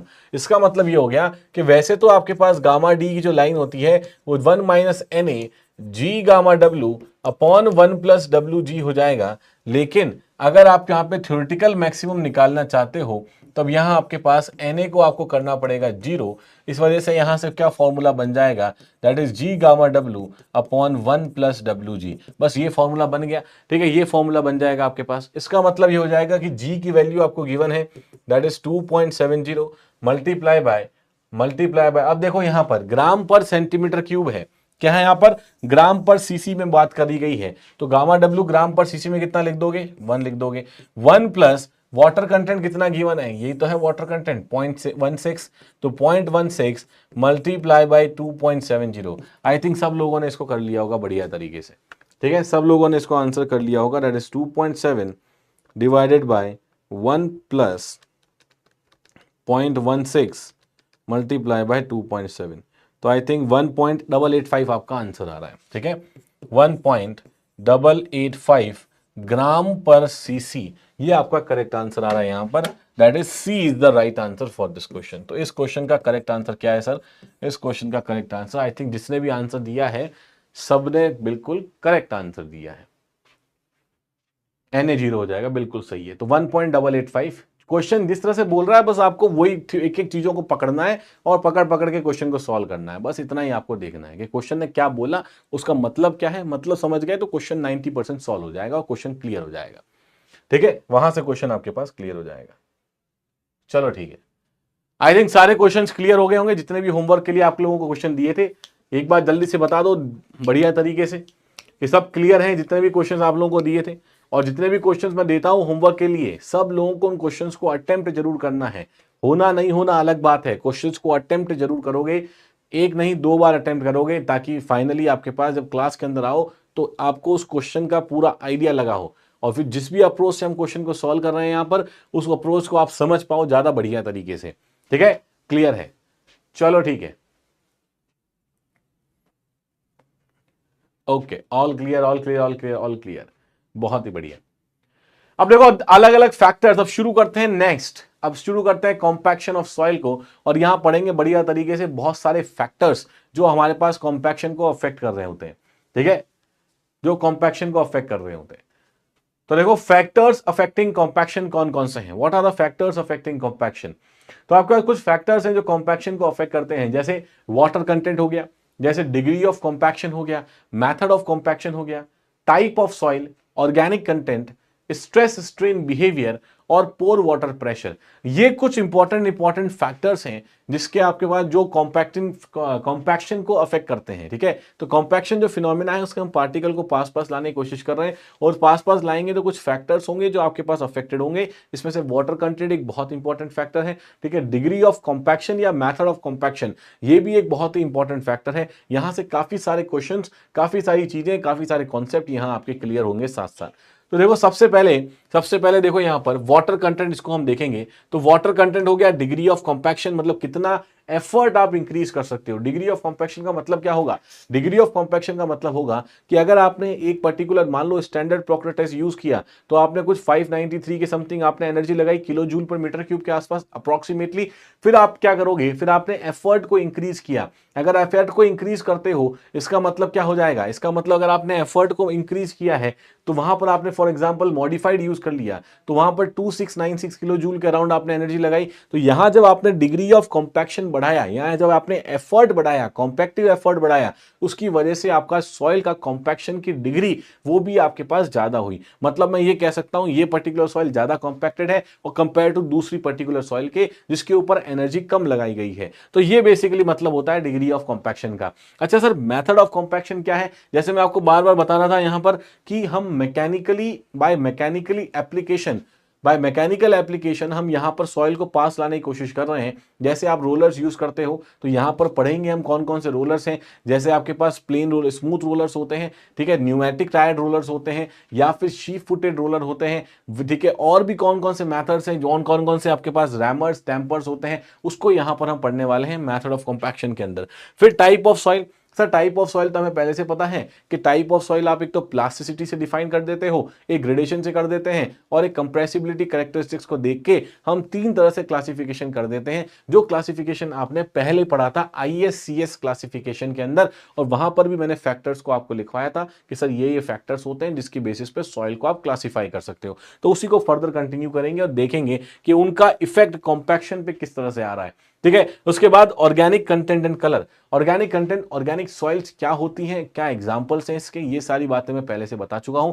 क्या कलर होता है ऑर्गेनिक सॉइल का, या किस तरह से ऑर्गेनिक सॉइल को आप आइडेंटिफाई कर पाते हो, तो ये सारी बातें हम पहले से कर चुके हैं। अब इस ऑर्गेनिक सॉइल का कॉम्पैक्शन का क्या असर पड़ेगा, या इसको हम कॉम्पैक्ट करेंगे तो इस पे क्या असर पड़ेगा, ये सारी बातें हम यहां पर करेंगे ऑर्गेनिक कंटेंट एंड कलर के अंदर। फिर stress strain relationship. Stress strain relationship, stress strain curves जो हैं वो जनरली आप स्ट्रेंथ ऑफ मटेरियल के अंदर पढ़ते हो, ठीक है, स्ट्रेंथ ऑफ मटेरियल के अंदर पढ़ते हो स्ट्रेस स्ट्रेन कर्व्स के बारे में। तो वहां पर यहां पर भी अगर मैं मटेरियल को चेंज कर देता हूं, मान लो मटेरियल मैंने सॉइल ले लिया, तो अब जो सॉइल है depending upon its degree of compaction, depending upon कि कितना कॉम्पैक्ट हो चुका है या कितना कॉम्पैक्ट हो सकता है, वहां आप क्या कर सकते हो, इसका स्ट्रेस और स्ट्रेन बिहेवियर निकाल सकते हो। ये सीधी सी बात है, यहां पर हम इस वाले में बात करेंगे कि वो स्ट्रेस और स्ट्रेन बिहेवियर किस तरह से आपके पास आता है, कौन से तरह का ग्राफ बनता है, क्योंकि ये सारे जो स्टेटमेंट होते हैं, इन सारे स्टेटमेंट में से आपके एग्जाम के अंदर क्वेश्चन जरूर पूछे जाते हैं। नेक्स्ट देखो आपके पास पोर वाटर प्रेशर। पोर वाटर प्रेशर, कॉम्पैक्शन करने से पोर वाटर प्रेशर पे क्या फर्क पड़ रहा है, या फिर किस तरीके से पोर वाटर प्रेशर एक रोल प्ले करता है कॉम्पैक्शन के अंदर। तो दोनों चीजें, ये सारी जो इंपॉर्टेंट पॉइंट्स हैं, इसको हम डिटेल के अंदर यहां पर देखेंगे, ठीक है। सबसे पहली बात करते हैं वाटर कंटेंट की। सबसे पहले बात करेंगे हम वाटर कंटेंट की। तो यहां पर पूरी कहानी को आप ध्यान से सुनना धीरे धीरे, फिर मुझे बताना कि इस कहानी में मैं कहानी आपको सुनाऊंगा, दोनों कहानी में मुझे बताना कि कौन सी कहानी सच्ची है और कौन सी कहानी झूठी है, या कौन सी कहानी अच्छी है और कौन सी कहानी बुरी है, या फिर कौन सी कहानी प्रैक्टिकल है और कौन सी कहानी प्रैक्टिकल नहीं है, ठीक है। ये 2 कहानियां मैं आपको बताता हूं, ध्यान से सुनो, पूरा स्क्रीन बस मेरी तरफ देखो ध्यान से, और पूरी कहानी को ध्यान से सुनना। यहां पर वाटर कंटेंट जो है, ठीक है, वाटर कंटेंट आपके पास जो है, वो किसी वाटर कंटेंट का कॉम्पैक्शन के ऊपर क्या फर्क पड़ता है, इसके बारे में बातचीत करते हैं। तो सर हमें बिल्कुल पता है कि जब भी मैं कॉम्पैक्शन की बात करूंगा, तो कॉम्पैक्शन का मतलब सीधा सीधा है सॉइल की डेंसनेस से, सॉइल की कॉम्पैक्टनेस से, कि सॉइल के जो पार्टिकल हैं, वो सॉइल का जो पूरा मास है, उसका घनत्व कितना हम बढ़ा पा रहे हैं, उसकी डेंसिटी को कितना हम बढ़ा पा रहे हैं, उसकी डेंसनेस को कितना हम बढ़ा पा रहे हैं, और उसकी डेंसनेस को इंक्रीज करके उसके इंजीनियरिंग प्रॉपर्टीज मतलब उस जो कंस्ट्रक्शन पर्पस के लिए सॉइल यूज आ सके, ऐसा हम कर रहे हैं। तो उसको किस तरह से कर रहे हैं, ये आपके पास होता है कॉम्पैक्टनेस ऑफ द सॉइल या कॉम्पैक्शन ऑफ द सॉइल। तो उसका सीधा सीधा रिलेशन है ड्राई यूनिट वेट से, जिसके बारे में हमने कॉम्पैक्शन कर्व के अंदर भी पढ़ा था कि कॉम्पैक्शन कर्व में आपके पास गामा डी है और वाटर कंटेंट है। ये 2 चीजें आपको, 2 फैक्टर जनरली देखने को मिलती है। इसका मतलब क्या है सर, इसका मतलब ये है, एक बार इस कॉम्पैक्शन कर्व को बना लेते हैं यहां पर। अब देखो इससे और बेटर वे में समझ में आएंगी चीजें। अगर कॉम्पैक्शन कर्व को यहां पे बना लेंगे कि यहां पर मैं लिख देता हूं कि ये है मेरे पास वाटर कंटेंट, बिल्कुल सर यहीं पर हम वाटर कंटेंट लिख रहे थे, और यहां हमारे पास आ जाएगा गामा डी। तो एक कॉम्पैक्शन कर्व मैं इस तरह से बना रहा हूं यहां पर, जो वहां पर हम देख रहे थे, ये कुछ इस तरह का कॉम्पैक्शन कर्व आपके पास देखने को मिलता है, ठीक है। इस तरह का कॉम्पैक्शन कर्व आपको यहां पर देखने को मिलता है, और जहां पर ये मैक्सिमम आ रहा है, वो मैक्सिमम मैं मान के चलूंगा, जहां पर ये मैक्सिमम आ रहा है, वो वाटर कंटेंट जो है, ये भी हमने देख लिया है कि उस वाटर कंटेंट को हम OMC बोलते हैं, मतलब ऑप्टिमम मॉइस्चर कंटेंट बोलते हैं। और इसके करस्पॉन्डिंग जो यहां पर गामा डी आ रहा है, वो गामा डी आता है मैक्सिमम, ठीक है, वो गामा डी आता है मैक्सिमम। इसका मतलब सर ये है कि यहां से जैसे जैसे हम वाटर कंटेंट को चेंज करते जा रहे हैं वैसे वैसे हमारा जो डिग्री ऑफ या हमारा जो गामा डी है वो चेंज हो रहा है, और गामा डी का डायरेक्ट संबंध है कॉम्पैक्शन ऑफ सॉइल से। तो जैसे जैसे वाटर कंटेंट को आप चेंज करते जा रहे हो वैसे वैसे आपके पास कॉम्पैक्शन भी चेंज होता जा रहा है, ये भी हम बोल सकते हैं, कॉम्पैक्शन भी चेंज होता जा रहा है। इसी कर्व को समझाने के लिए, इसी वाटर कंटेंट के वेरिएशन को समझाने के लिए दो लोगों ने इसके ऊपर काम किया। एक था आपके पास प्रॉक्टर, जिसका नाम आप पहले भी सुन चुके हो, जो स्टैंडर्ड प्रॉक्टर टेस्ट जिसने बनाया, प्रॉक्टर निडल टेस्ट जिसने बनाया, उसने इन चीजों पे काफी वर्क किया, काफी काम किया। तो एक और ये वाला एक और थ्योरी भी उसने दी, पहला काम किया प्रॉक्टर ने, और दूसरा जिसने काम किया वो काम किया लैम्बीज ने। तो दो लोगों ने काम किया इसके ऊपर, एक था आपके पास Proctor, one was your Proctor, और दूसरा था लैम्बीज, दूसरा था आपके पास लैम्बीज। ठीक है, तो इसी कर्व को एक्सप्लेन करने के लिए, इसी कर्व को एक्सप्लेन करने के लिए पहले प्रॉक्टर ने दी है लुब्रिकेशन थ्योरी। तो प्रॉक्टर ने जो थ्योरी दी उसको हम बोलते हैं क्या, उसको हम बोलते हैं sir lubrication theory, lubrication theory. तो एक तो इस कर्व को समझाने के लिए लुब्रिकेशन थ्योरी आई थी, और एक आपके पास लैम्बीज का कॉन्सेप्ट, या फिर इसी को भी बोल देते हैं लैम्बीज थ्योरी। तो ये दो तरह की थ्योरीज आपके पास थी जिससे इस कर्व को समझाया जा सकता है। अब आप लोग पूरी कहानी को सुनोगे और फिर डिसाइड करके बताओगे कि दोनों में से कौन सी थ्योरी जो है वो ज्यादा प्रैक्टिकल है, या फिर ज्यादा सही है, या जिसका एक्सप्लेनेशन ज्यादा बेटर है। ठीक है, इसका अब देखो, सबसे पहले बात करते हैं हम लुब्रिकेशन थ्योरी की। तो अब लुब्रिकेशन थ्योरी क्या बोलती है, प्रॉक्टर क्या बोलता है? प्रॉक्टर ने बोला कि जब कोई भी आपने सॉइल मास को उठाया, उस सॉइल मास में जब वाटर कंटेंट कम था, जब वाटर कंटेंट क्या था, जब सॉइल मास के अंदर वाटर कंटेंट कम था, तो उसने ये बोला कि सर ये देखो, सब तो बहुत कॉमन सेंस की बात है कि अगर मेरे पास ऐसा सॉइल है, मतलब इसके अंदर पानी का कंटेंट कम हो जाए, तो वो जो सॉइल होगी वो थोड़ी स्टिफ रहेगी। कैसी रहेगी? स्टिफ रहेगी, हार्ड रहेगी। इसका मतलब अगर सॉइल स्टिफ रहेगी और हार्ड रहेगी इस वाले स्टेज के अंदर, इसका मतलब है कि वहां पर कॉम्पैक्शन करना बिल्कुल भी बढ़िया नहीं होगा, मतलब वहां पर कॉम्पैक्शन आप कर नहीं पाओगे। तो कॉम्पैक्शन नहीं कर पाओगे, इस वजह से यहां पर जो गामा डी की वैल्यूज आ रही हैं वो गामा डी की वैल्यू आपके पास कम आएगी, लो आएगी। ठीक है, प्रॉक्टर ने ये बात बोली कि सर बिल्कुल सिंपल सी बात है, क्या करोगे कि आप याद करो कि 2023 में जब बच्चों को पढ़ा रहे होंगे आप लोग, तब ये बात उनको भी बताना कि मैंने क्या बोली थी, कि मैंने एक सैंपल को उठाया था, उस सैंपल में देखेंगे तो अगर उस सैंपल के अंदर पानी का कंटेंट कम है, इसका मतलब सॉइल आपके पास स्टिफ रहेगी। अगर सॉइल पहले से ही स्टिफ है तो उसके ऊपर कॉम्पैक्शन तो किया नहीं जा सकता, तो इसका मतलब है वो गामा डी उसके हमेशा से कम ही आने वाला है। तो गामा डी उसका कम आ गया सर। अब उससे फिर फर्दर बोला कि अब मैं क्या करता हूं, अब मैं पानी के कंटेंट को और बढ़ाता हूं सॉइल के अंदर। अब मैं अगर पानी के कंटेंट को सॉइल के अंदर बढ़ाऊंगा तो होगा क्या, होगा क्या कि जितने भी सॉलिड के पार्टिकल्स हैं, जैसे फॉर एग्जांपल ये कोई सॉइल दिया होगा उसने, तो ये पार्टिकल सॉलिड के आए होंगे इस तरह से। अब सॉलिड के पार्टिकल पहले स्टिफनेस की वजह से पास में आ नहीं पा रहे थे, तो अब इसने बोला कि अब क्या हुआ, सिंपल सी बात, कि यहां पर इनके बीच में आ गया पानी। ठीक है, और जो पानी है वो एक तरह से लुब्रिकेंट की तरह काम कर रहा है। क्या कर रहा है? एक तरह से लुब्रिकेंट की तरह काम कर रहा है। लुब्रिकेंट क्या होता है सर? लुब्रिकेंट वो सारे सॉल्यूशंस होते हैं जो कि दो बॉडीज के बीच में फ्रिक्शन को रिड्यूस करते हैं। जैसे फॉर एग्जांपल कभी बाइक वगैरह चलाते होंगे आप लोग, ठीक है, तो बाइक वगैरह आपने चलाया होगा, तो बाइक जब चलाते हो तो आपने देखा होगा कि भाई वहां पर जो चेन वगैरह है उसके ऊपर भी ऑयलिंग की जाती है कभी कभी, ताकि वहां पर जो आपके पास क्या हो, फ्रिक्शन कम से कम हो। ठीक है, और भी बहुत जगह आपके पास ऑयलिंग करी जाती है गाड़ी में, जहां भी कनेक्शन जॉइंट्स वगैरह होते हैं तो वहां पर लुब्रिकेंट्स को यूज किया जाता है ताकि फ्रिक्शन वहां से रिड्यूस हो जाए।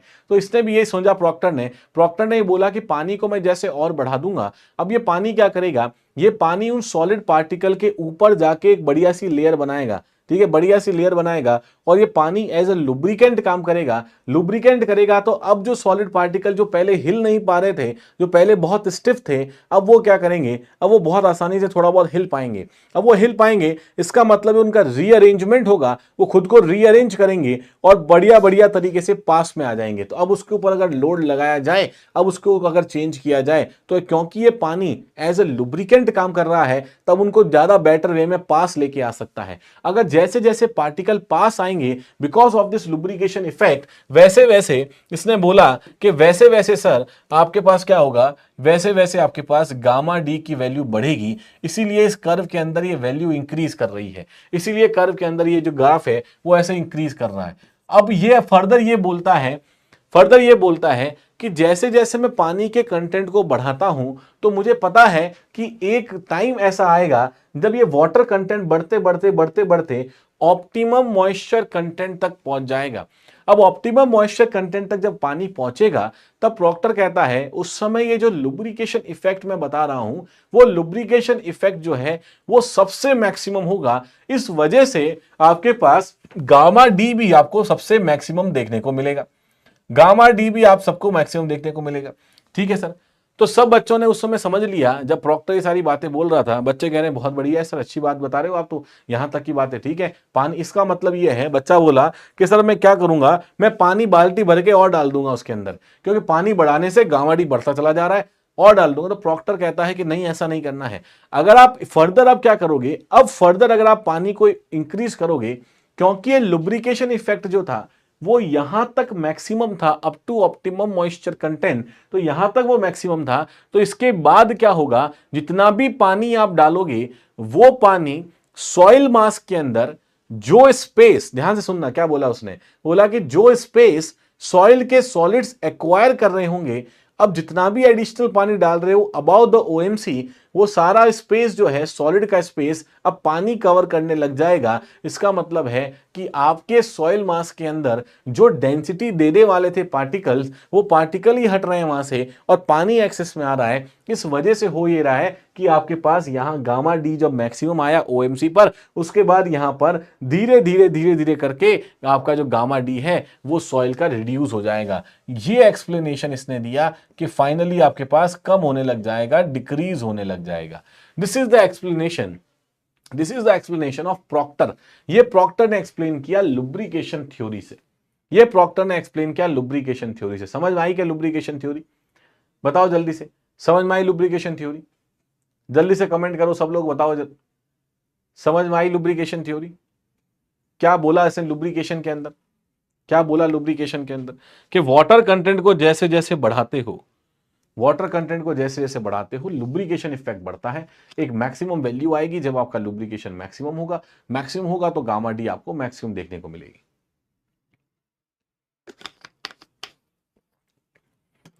ठीक है, ओके।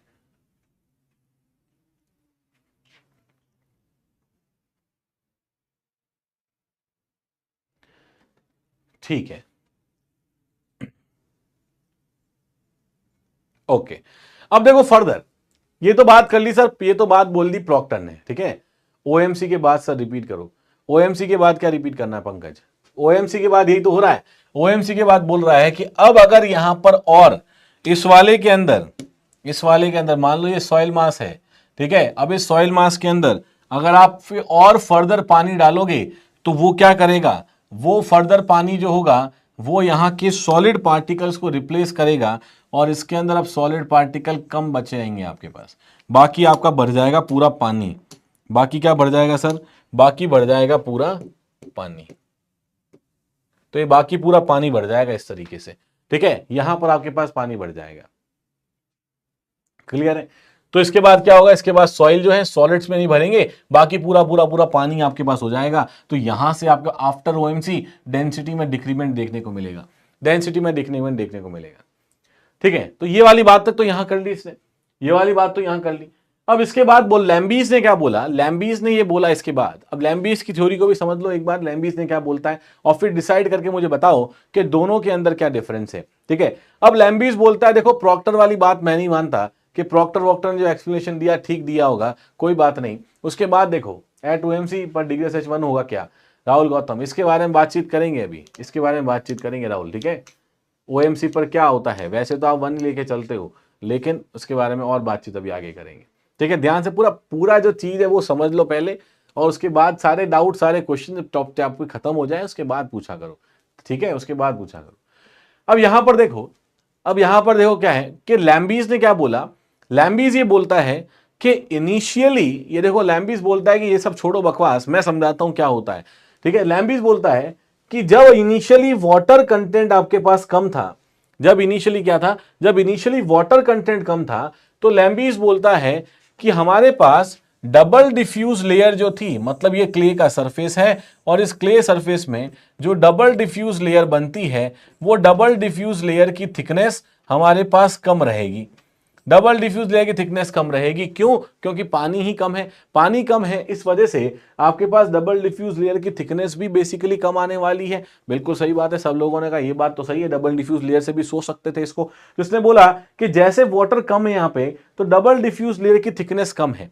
और एक कॉन्सेप्ट हमें पता है कि अगर डबल डिफ्यूज लेयर की थिकनेस कम होगी, अगर डबल डिफ्यूज लेयर की थिकनेस कम होगी, तो स्ट्रक्चर के फ्लॉक्यूलेंट बनने की टेंडेंसी बढ़ जाएगी, मतलब स्ट्रक्चर आपका फ्लॉक्यूलेंट बन रहेगा। अगर स्ट्रक्चर फ्लॉक्यूलेंट है, इफ स्ट्रक्चर इज फ्लॉक्यूलेंट, तो हमें पता है कि फेस टू एज ओरिएंटेशन होता है, फेस टू एज ओरिएंटेशन होता है, इस तरीके से ओरिएंटेशन होता है। और यहां पर आपके पास क्या रहता है, जो वॉइड की साइजेस होती हैं, वो वॉइड की साइजेस बहुत बड़ी होती हैं। तो जब वॉइड की साइजेस फ्लॉक्यूलेंट स्ट्रक्चर के अंदर बड़ी हैं, तो लैम्बिस बोल रहा है क्योंकि वहां पर वॉइड की साइज इंक्रीज हो रही है, तो डेंसिटी आपके पास कम देखने को मिल रही है। तो डेंसिटी हमारे पास क्या देखने को मिल रही है, कम देखने को मिल रही है। ये बात लैम्बिस ने बोली, ठीक है, ये बात लैम्बिस ने बोली। सबने कहा चलो ठीक है, ये बात भी ठीक है। अब फर्दर देखो, अब फर्दर बोलता है कि जैसे जैसे पानी का कंटेंट बढ़ता चला जाएगा, जैसे जैसे वाटर कंटेंट बढ़ता चला जाएगा, वैसे वैसे आपके पास ये डबल डिफ्यूज लेयर की थिकनेस भी वैसे वैसे आगे बढ़ती चली जाएगी। ये डबल डिफ्यूज लेयर की थिकनेस भी बढ़ती चली जाएगी। इसका मतलब है कि जो आपके पास सॉइल है, अब आपके पास जो सॉइल है वो ज्यादा बेटर ओरिएंटेशन में होगी, ज्यादा बेटर ओरिएंटेशन में होगी, मतलब ज्यादा बढ़िया तरीके से शेप हो रही होगी। मतलब वो पूरी तरीके से फ्लॉक्यूलेटेड नहीं है, वो पूरी तरीके से फ्लॉक्यूलेटेड नहीं रहेगा, और ना ही अभी तक पूरा डिस्पर्ज बना है, ठीक है, ना ही पूरी तरह से फ्लॉक्यूलेटेड है और ना ही डिस्पर्ज बना है, लेकिन इससे बेटर पोजीशन में है। जैसे जैसे वाटर हम ऐड करते चले जाएंगे, अब स्ट्रक्चर थोड़ा बढ़िया तरीके से ओरिएंट होगा, और जैसे जैसे बढ़िया ओरिएंटेशन होता जाएगा, इसका मतलब पार्टिकल पास आ रहे हैं और वॉइड साइज कम हो रही है, तो वैसे वैसे हमारे पास डेंसिटी धीरे धीरे धीरे धीरे करके बढ़ती रहेगी। अब इसने बोला कि जब आपके पास ओएमसी तक पहुंच जाओगे, तब ये जो डबल डिफ्यूज लेयर है, ये डबल डिफ्यूज लेयर कंप्लीटली या फुली डेवलप हो जाएगी, जितनी हो सकती है वो फुली डेवलप हो जाएगी at the optimum moisture content. और इस वजह से जो सॉइल का ओरिएंटेशन है वो सबसे बेस्ट बनेगा जब आपके पास ओएमसी तक पहुंच जाओगे। अब ओएमसी तक पहुंच गए, तब इस वजह से ही यहां पर आपके पास जो डेंसिटी आ रही है वो आ रही है मैक्सिमम। लैम्बिस बोलता है इस वजह से डेंसिटी मैक्सिमम आ रही है। सबने कहा चलो ठीक है, बढ़िया है कि आपने डबल डिफ्यूज लेयर को पकड़ा और यहां से बता रहे हो कि जैसे जैसे पानी बढ़ रहा है आपके पास ओरिएंटेशन बढ़िया होता चला जा रहा है, और वॉइड की जो साइजेस पहले फ्लॉक्यूलेंट में ज्यादा थी, अब धीरे धीरे करके वो कम हो रही हैं, क्योंकि पानी बढ़ रहा है, इस वजह से अब वॉइड की साइजेस कम हो रही हैं, तो सीधी सी बात है गामा डी बढ़ता चला जाएगा। फिर इसने बोला चलो इसके बाद बताओ क्या होगा, इसके बाद कम क्यों हो रहा है, फिर इसके बाद तो और ये भी होना चाहिए ना, जितना और पानी डालते जाओ और बढ़िया होना चाहिए। तो बोला इसके बाद कम क्यों हो रहा है, तो बोलता है कि इसके बाद क्या होगा, कि इसके बाद अगर आपने, क्योंकि डबल डिफ्यूज लेयर पूरी तरह से बन चुकी है, इसके बाद आप जितना भी पानी डालोगे वो पानी सारा एक्स्ट्रा है। अब जितना भी पानी आप पुट कर रहे हो वो वाटर क्या करेगा, वो वाटर इसी पर्टिकुलर सॉइल सैंपल के, जो इसने प्रॉक्टर ने बोला था वही सेम बात है कि जो सॉइल सैंपल के अंदर सॉलिड्स हैं उनकी स्पेस लेने लग जाएगा पानी। तो वहां पे आपके पास सॉइल सैंपल में से सॉलिड पार्टिकल हटे, पानी आ गया। इसका मतलब वो सेम रीजन दिया इसने भी कि यहां से बाद में क्या होगा, आपके पास डेंसिटी जो है वो रिड्यूस होती चली जाएगी, डेंसिटी रिड्यूस होती चली जाएगी। This is the explanation, this is the theory of Lambe's. ये लैम्बिस की थ्योरी थी इस कर्व को समझाने के लिए। बताओ दोनों में से कौन सी थ्योरी जो आपको बढ़िया लगी, दोनों में से कौन सी थ्योरी है जो ज्यादा बढ़िया है और ज्यादा लॉजिकल है? दोनों में से कौन सी थ्योरी है जो ज्यादा बेटर है या ज्यादा लॉजिकल है?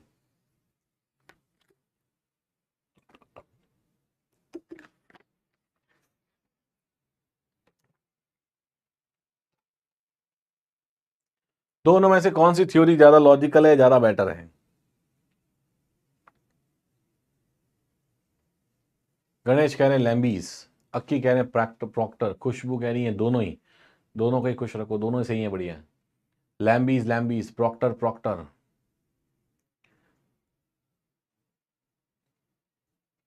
Procter.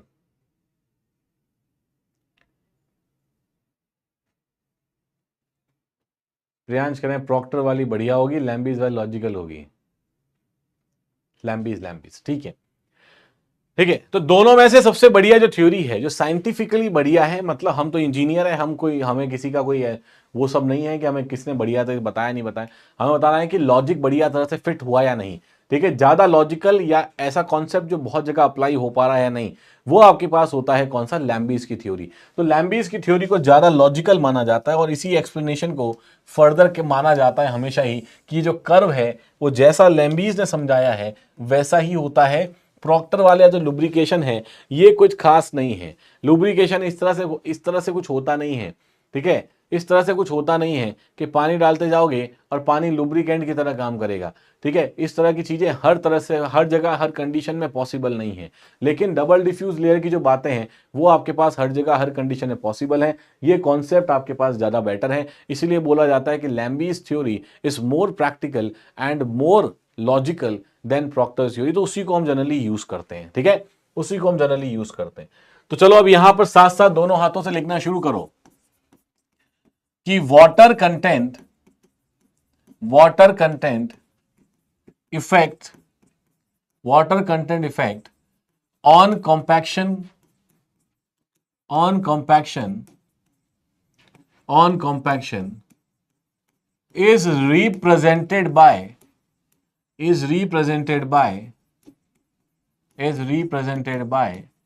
compaction curve, is represented by compaction curve and explained by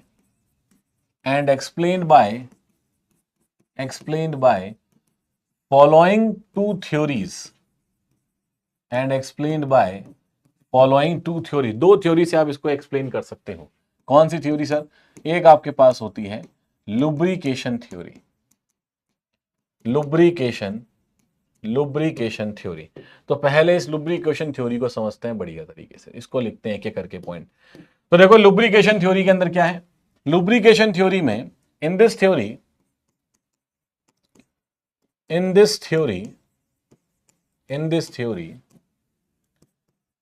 it is considered that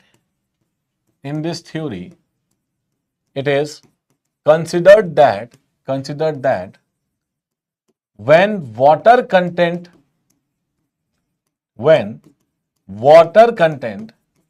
जब आपके पास water content when water content is low then soil is stiff, तब soil stiff होती है जब water content कम होता है, then soil is stiff, therefore it is difficult to compact। इस वजह से क्या होता है, it is difficult to compact, therefore it is difficult to compact and hence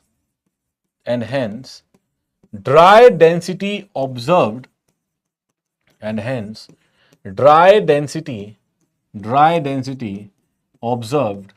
is low। इस वजह से ड्राई डेंसिटी जो आ रही है वो इनिशियली कम आ रही है। उसके बाद on further increasing the water content, on further increasing the water content, water acts as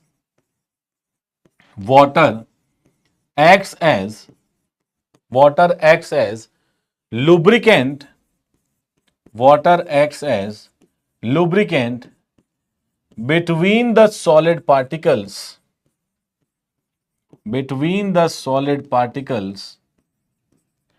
and therefore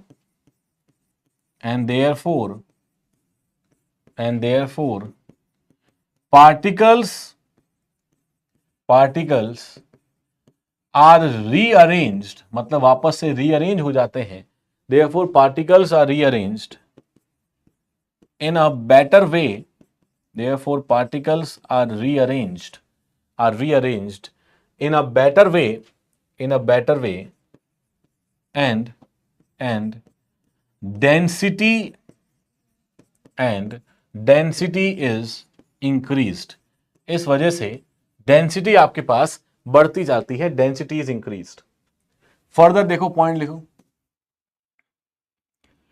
this lubrication effect, ये जो लुब्रिकेशन इफेक्ट है, सो दिस लुब्रिकेशन इफेक्ट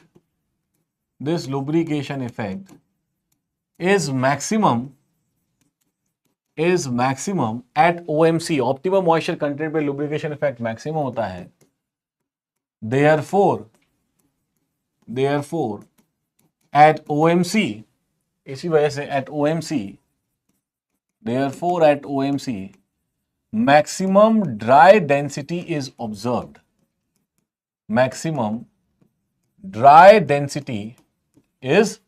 इसी वजह से यहां पर मैक्सिमम ड्राई डेंसिटी ऑब्जर्व करी जाती है. फर्दर देखो, on further increasing the water content, अगर वाटर कंटेंट को और भी बढ़ाओगे, on further increasing the water content, the water will, क्या होगा यहां पर, the water will starts to occupy the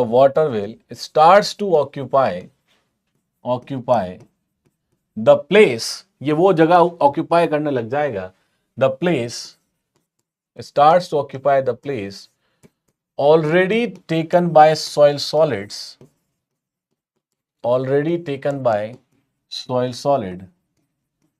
and hence इस वजह से क्या होगा, and hence decrease in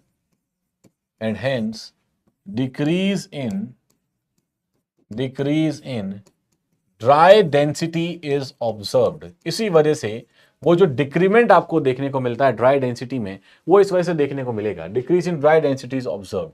ठीक है, decrease in dry density observed. तो ये आप कह सकते हो कि this theory is given by, ये थ्योरी दी है आपके लिए प्रॉक्टर ने. This theory is given by Proctor. ठीक है, तो ये तो थी थ्योरी आपके पास लुब्रिकेशन थ्योरी, कि लुब्रिकेशन इफेक्ट इस तरह से होता है, कैसे वो अरेंज हो रहा है. This is the theory which was given by Proctor. ठीक है sir.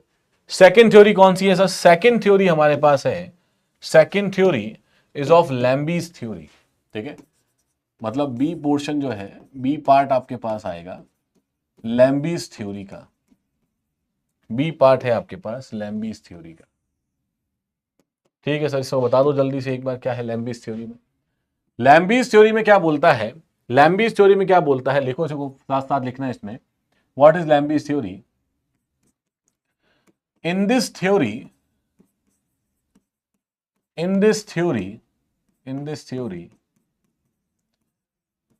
it is considered that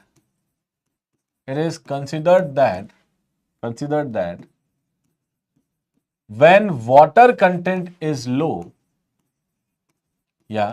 when water content is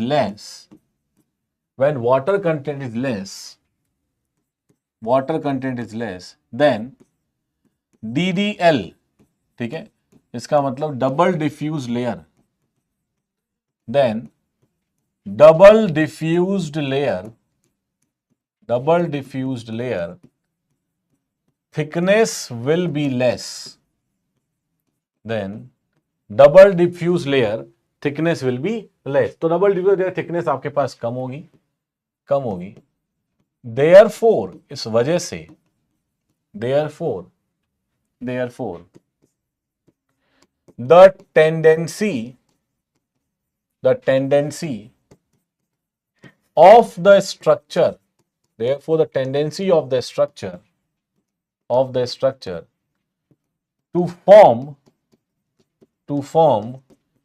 flocculent structure flocculent structure will be more, flocculent structure will be more. तो जो tendency होगी फ्लॉक्यूलेंट structure बनने की वो ज्यादा होगी यहां पर। अब इन फ्लॉक्यूलेंट स्ट्रक्चर में क्या होता है, इन फ्लॉक्यूलेंट स्ट्रक्चर क्या होता है सर, द वॉइड साइजेस, जो आपके पास वॉइड साइजेस होती हैं, the void sizes are large, तो बड़ी बड़ी वॉइड साइजेस होती हैं, the void sizes are large, therefore इस वजह से, therefore dry density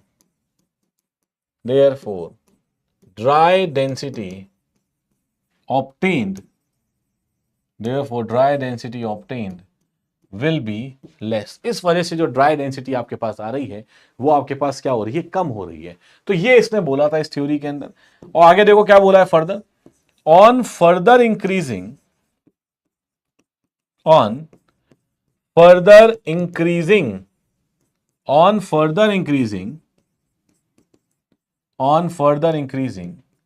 the water content, on further increasing the water content, जैसे जैसे पानी कंटेंट बढ़ाते जा रहे हो, the double diffused layer thickness, the double diffuse layer thickness is also increased, ये भी बढ़ती चली जाएगी, is also increased, and the particles inside the soil mass, जो soil mass के अंदर particles हैं, the particles inside the soil mass will be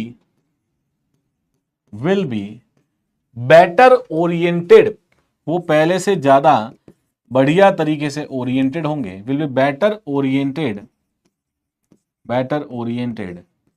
and hence the dry density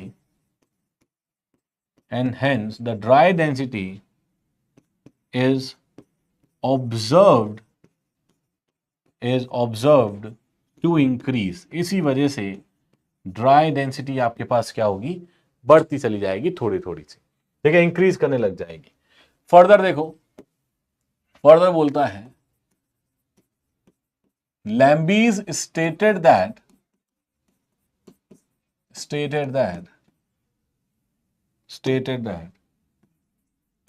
at OMC double diffuse layer will be fully developed, ये पूरी develop हो जाएगी, will be fully developed and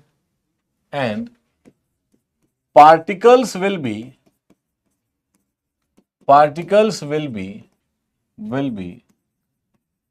arranged in such a way that density obtained will be maximum,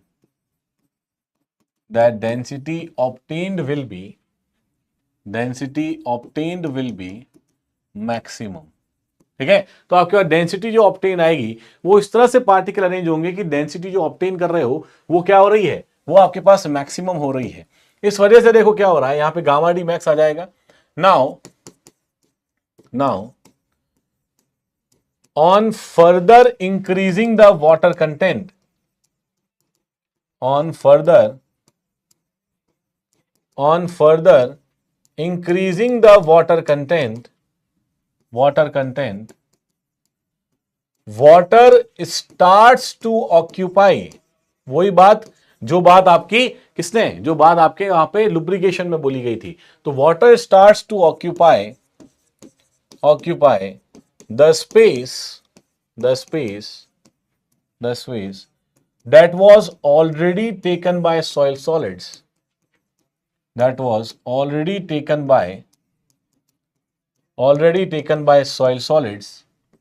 soil solids, and therefore इस वजह से and therefore dry density dry density is observed to decrease, इस वजह से ये observe किया जाता है कि ड्राई डेंसिटी आपके पास क्या हो रही है, ड्राई डेंसिटी डिक्रीज कर रही है। Dry density is observe to decrease in this particular case. और ये पूरी एक्सप्लेनेशन आपके पास लैम्बीज की है और साथ ही साथ किसकी है, लुब्रिकेशन थ्योरी की। ठीक है, लैम्बीज और लुब्रिकेशन थ्योरी ने इस पूरे को इस तरह से एक्सप्लेन किया है। चलो ठीक है, ओके, यहां तक क्लियर है? बताओ जल्दी से बताओ, क्लियर है यहां तक बातें? लिख लिया है सब लोगों ने साथ साथ ही?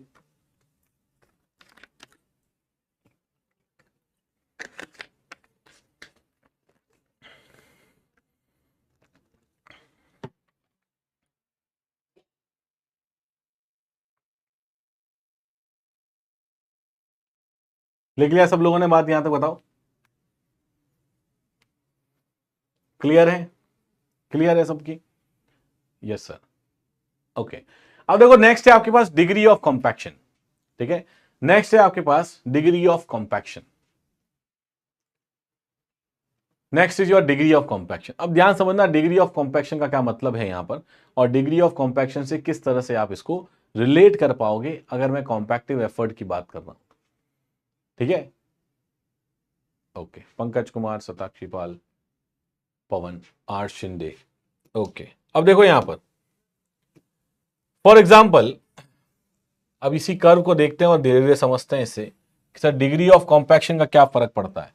कि देखो यहां पर मान लेता हूं कि ये वाटर कंटेंट है इस तरीके से, और ये आपके पास ड्राई यूनिट वेट है गामा डी है इस तरीके से। ठीक है, यहां पर आपका ड्राई यूनिट वेट या गामा डी है इस तरीके से। अब यहां देखो फर्दर, यहां फर्दर देखो कि हमें पता है कि जो कर्व बन रहा है आपके पास, वो कर्व कुछ इस तरह से बन रहा है। क्या वो कर्व कुछ इस तरह से बन रहा है?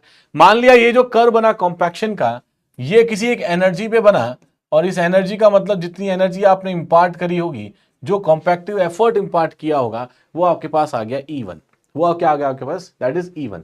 तो E1 कॉम्पैक्टिव एफर्ट पे ये आपके पास कर्व है जो बनता है। This is the curve that is formed at E1 compactive effort. Clear है सर यहां तक बात? ठीक है, अब देखो क्या होता है कि डिग्री ऑफ कॉम्पैक्शन आपको इंक्रीज करना है। मतलब यह है कि डिग्री ऑफ कॉम्पैक्शन इंक्रीज करोगे, इसका मतलब क्या है कि आप कॉम्पैक्टिव एफर्ट को बढ़ा रहे हो, मतलब ज्यादा एनर्जी आप अप्लाई कर रहे हो। तो उससे हम देख रहे हैं कि फर्क क्या पड़ रहा है। देखो यहीं पर आपको एक चीज समझनी है कि यहां जो मैक्सिमम गामा डी आपके पास आ रहा है, ये मैक्सिमम गामा डी आता है किसी पर्टिकुलर वाटर कंटेंट पर, जिसको आपने OMC बोला होगा। This is the optimum moisture content. यहां पर ये this is optimum moisture content, और इसके करस्पॉन्डिंग ये गामा डी मैक्स आया होगा। इसके करस्पॉन्डिंग सर ये गामा डी मैक्स आया होगा, बिल्कुल सही बात है। ठीक है, इसके करस्पॉन्डिंग गामा डी मैक्स आया होगा। इसका मतलब ये है कि अगर आप कॉम्पैक्टिव एफर्ट को इंक्रीज करते हो, चलो एक बात पहले ये समझो कि अगर मैं OMC के इस तरफ बात कर रहा हूं, मतलब इस OMC से कम वाटर कंटेंट की जब मैं बात करता हूं, तब इसको बोला जाता है, इसको मैं यहां लिख देता हूं, इसी कर्व को एक छोटा सा कर्व यहां बनाते हैं ऐसे। ठीक है, और ये ऑप्टिमम मॉइस्चर कंटेंट है मान लो। तो if this is optimum moisture content, तो इस ऑप्टिमम मॉइस्चर कंटेंट से इस साइड की जब मैं बात करूंगा, जब वाटर कंटेंट आपके पास कम है, तब इसको हम बोलते हैं इस साइड को, this is the dry side of optimum. This is the dry side of optimum. ये क्या बोला जाता है? This is the dry side of optimum. जहां वाटर कंटेंट ऑप्टिमम से कम है, that is known as your dry side of optimum.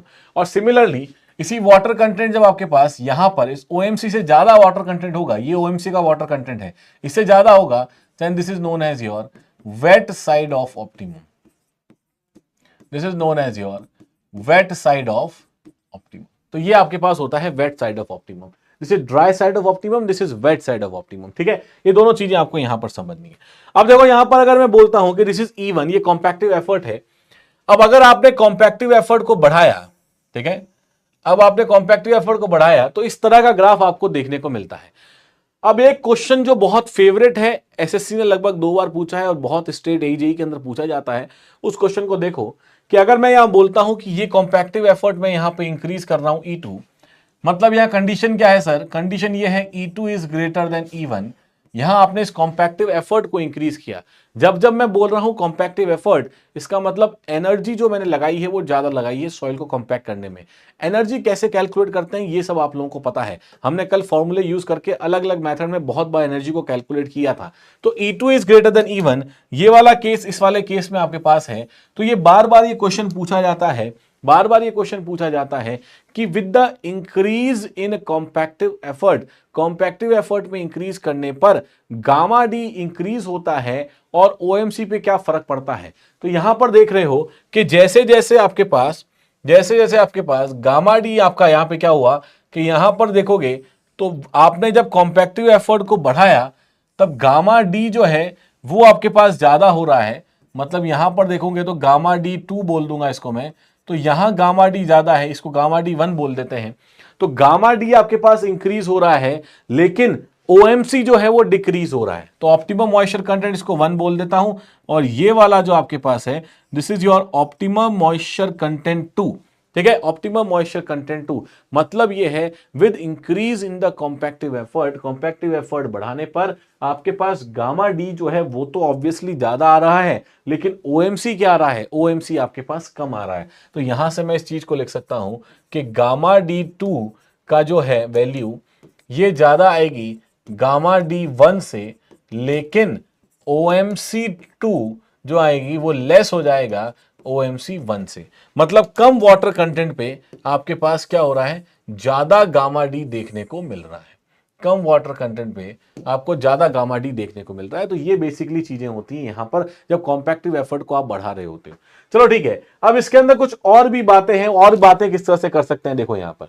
और क्या बात कर सकते हैं कि मान लिया कि मैंने यहां पर मान लिया फॉर एग्जांपल कोई एक वाटर कंटेंट यहां पर मैंने चूज किया, इस तरीके से एक वाटर कंटेंट मैंने चूज किया यहां पर।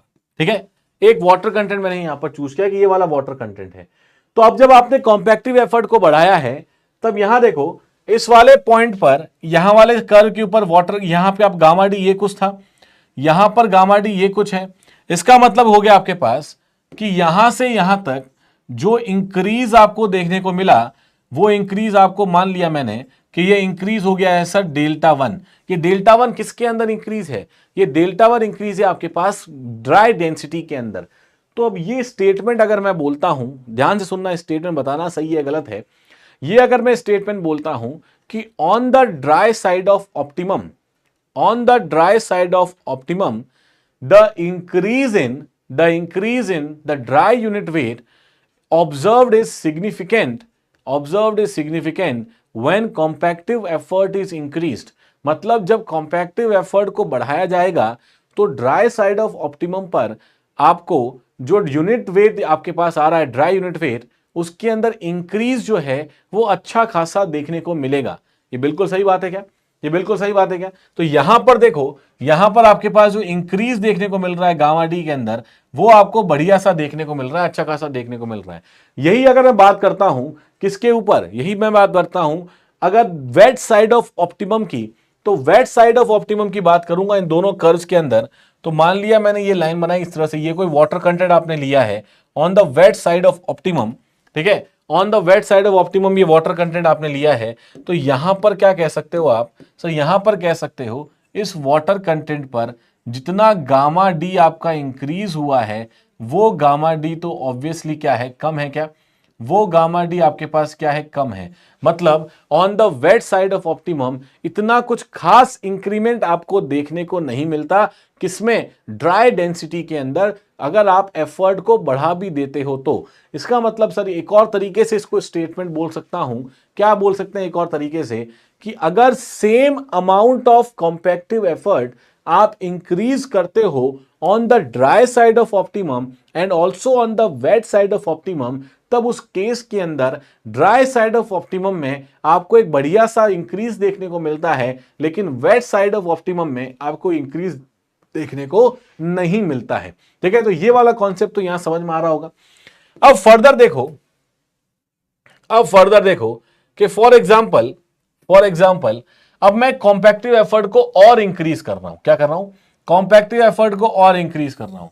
तो ये कुछ बनेगा आपके पास इस तरह से। ठीक है, ये कुछ बनेगा आपके पास इस तरह से कॉम्पैक्टिव एफर्ट। मतलब अब मैंने क्या किया ये जो लाइन बनाई है ये E3 कॉम्पैक्टिव एफर्ट पे बनाई है, और यहां मैं बोल रहा हूं कि this E3 is also greater than E2 and E1, दोनों से ज्यादा हो गया E3।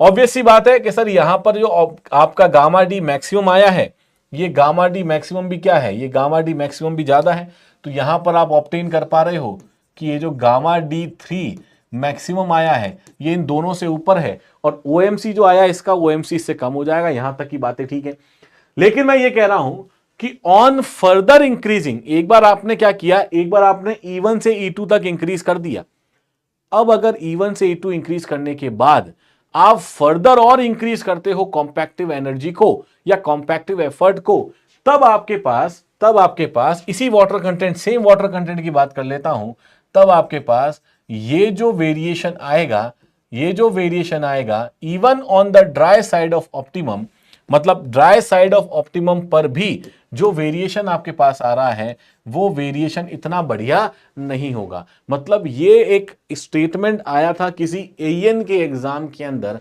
और स्टेटमेंट को ध्यान से सुनना, बहुत सारे बच्चे यहां कंफ्यूज हो गए थे, इसीलिए इतना धीरे धीरे बता रहा हूं क्या कंफ्यूज हुए थे। एक स्टेटमेंट ये था कि द कॉम्पैक्शन एफिशिएंसी, क्या होता है, the compaction efficiency increases significantly with the increase in compactive effort.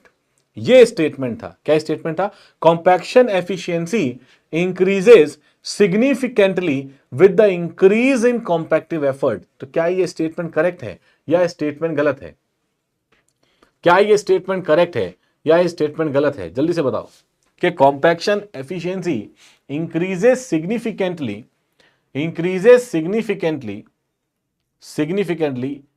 with increase in compactive effort,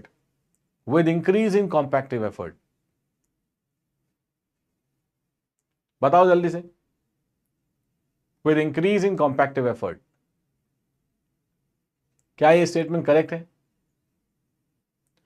क्या ये स्टेटमेंट करेक्ट है? सत्यवीर कह रहे रॉन्ग है, बाकी सब कह रहे हैं यस है। सोनू कह रहे हैं यस, विश्व कह रहे हैं यस। रॉन्ग, बिल्कुल सही समझ रहे हो, गलत है ये स्टेटमेंट बिल्कुल ही। क्योंकि यहां आप देख पा रहे हो, ऐसा जरूरी नहीं है कि मैं जितनी भी एनर्जी बढ़ाता ही चला जाऊं, इसका मतलब ऐसा जितनी एनर्जी बढ़ाते चले जाओगे उतना गामा डी आपको मैक्सिमम इनफाइनाइट, मतलब इनफाइनाइट एनर्जी बढ़ाते चले गए तो क्या इनफाइनाइट मेरे पास कॉम्पैक्शन एनर्जी हो जाएगी क्या? अरे इनफाइनाइट थोड़ी होगी, कॉम्पैक्ट बढ़ती थोड़ी जाएगी। आप देखो यहीं पर आप सही समझ पा रहे हो कि जैसे E1 देखोगे, E1 से E2 तक पहुंच रहे हो, तब तो आपको अच्छी खासी आपको एनर्जी बढ़ती हुई दिख रही है। E2 से E3 तक पहुंचोगे तब यही वेरिएशन आपके पास बहुत कम हो जाएगी, और इसको अगर वेरिएशन को यहां पर नोट करोगे वेट साइड ऑफ ऑप्टिमम में, तब तो ये वेरिएशन लगभग नेग्लिजिबल है। मतलब गामा डी तो लगभग आपके पास बहुत कम आ रहा है। अगर मैंने यहां पर एनर्जी को और बढ़ा दिया, यहां पर E4 कर दिया, तब यहां पर जो आपके पास गामा डी है वो एकदम नेग्लिजिबल क्वांटिटी से बढ़ेगा,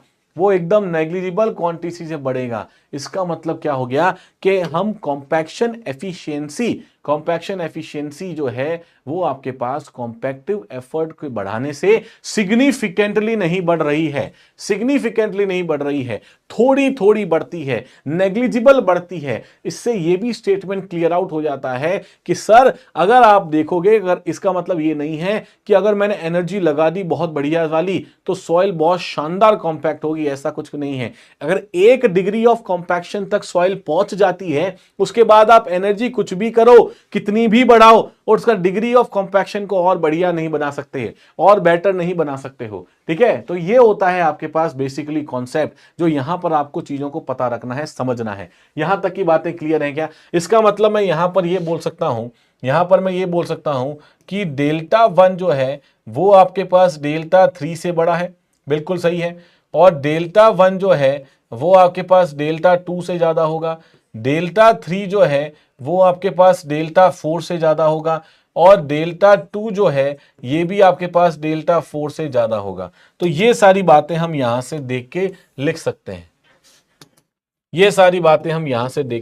हैं, तो ये बेसिक बेसिक कॉन्सेप्ट है। इन कॉन्सेप्ट से काफी सारी चीजें आप लोगों की क्लियर होंगी। तो इनको पहले पॉइंट्स में लिख देते हैं डिग्री ऑफ कॉम्पैक्शन पे, और उसके बाद फर्दर एक दो कॉन्सेप्ट और हैं, उसके बारे में बातचीत करेंगे। तो देखो यहां पर सबसे पहला पॉइंट क्या लिख सकते हैं सर? सबसे पहला पॉइंट यहां पर लिखा जा सकता है कि with increase in compactive effort, with increase in compactive effort आपने अगर बढ़ाया, with increase in compactive effort, the dry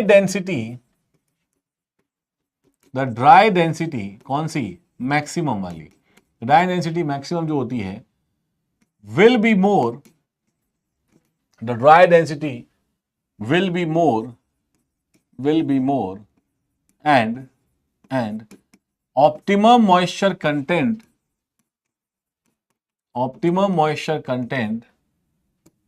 obtained will be less. Optimum moisture content obtained will be less. और यहीं से काफी सारे क्वेश्चन आपको देखने को मिलते हैं। ठीक है, नेक्स्ट देखो on increasing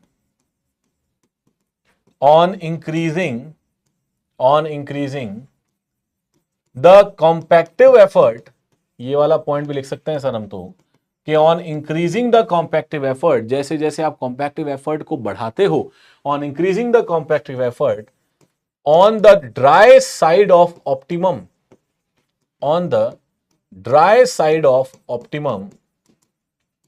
optimum, on the dry side of optimum, a significant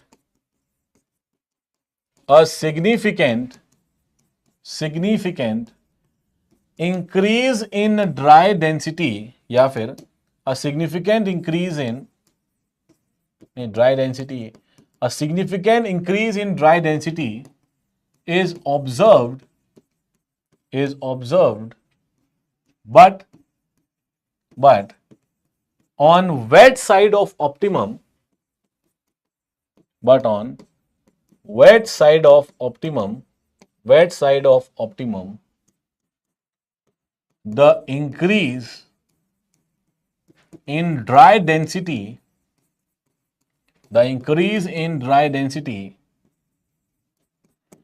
will not be significant. तो यहां पर वेट साइड ऑफ ऑप्टिमम पे इतना ज्यादा बढ़िया सा इंक्रीज आपको देखने को नहीं मिलेगा। ठीक है, यहां तक की बात तो ठीक है। आगे देखो फर्दर क्या है, on further increasing,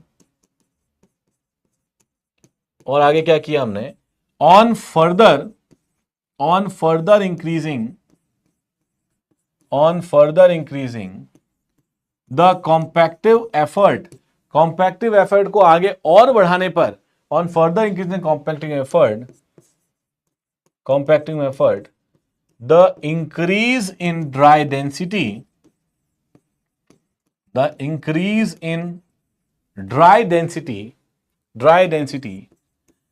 even on the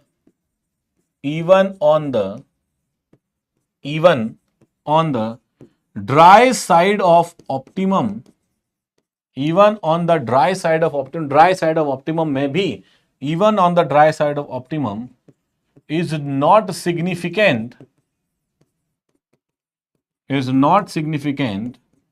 and on the wet side of optimum,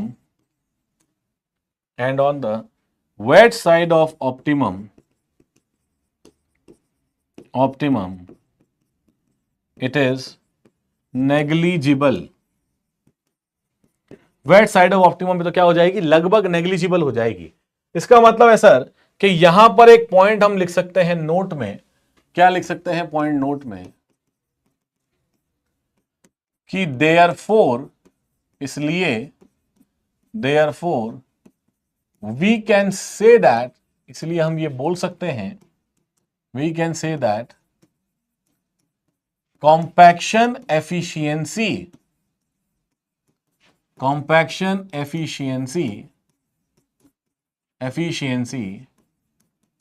of the soil mass, compaction efficiency of the soil mass of the soil mass is not increased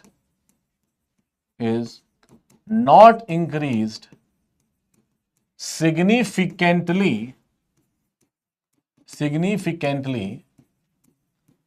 on increasing the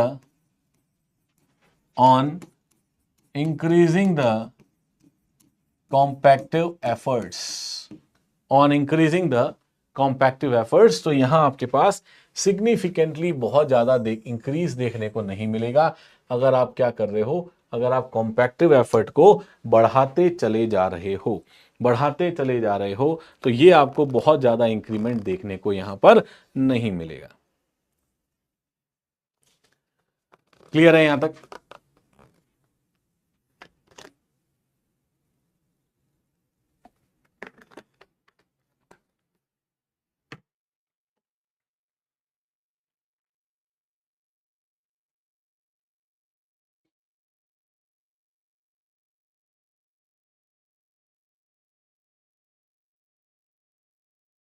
clear है यहां तक? जल्दी बताओ, जल्दी से बताओ, clear है यहां तक?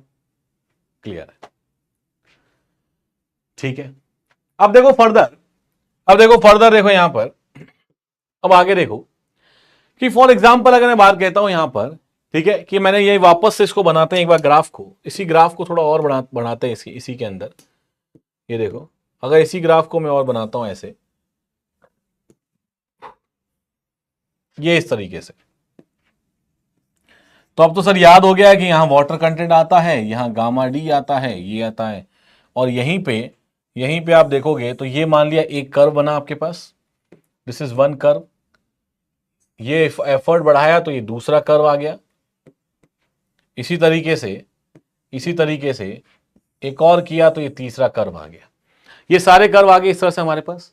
अब देखो, अब अगर आप क्या करते हो सर, अगर हम क्या करते हैं, इसके लाइन ऑफ ऑप्टिमम, मतलब ये इसका OMC आ गया है, ये इसका OMC आ गया, ये इस वाले कर्व का OMC है, और ये इस वाले कर्व का OMC है, ये तीनों का OMC आपके पास, तीनों OMC इस तरह से आगे, ठीक है।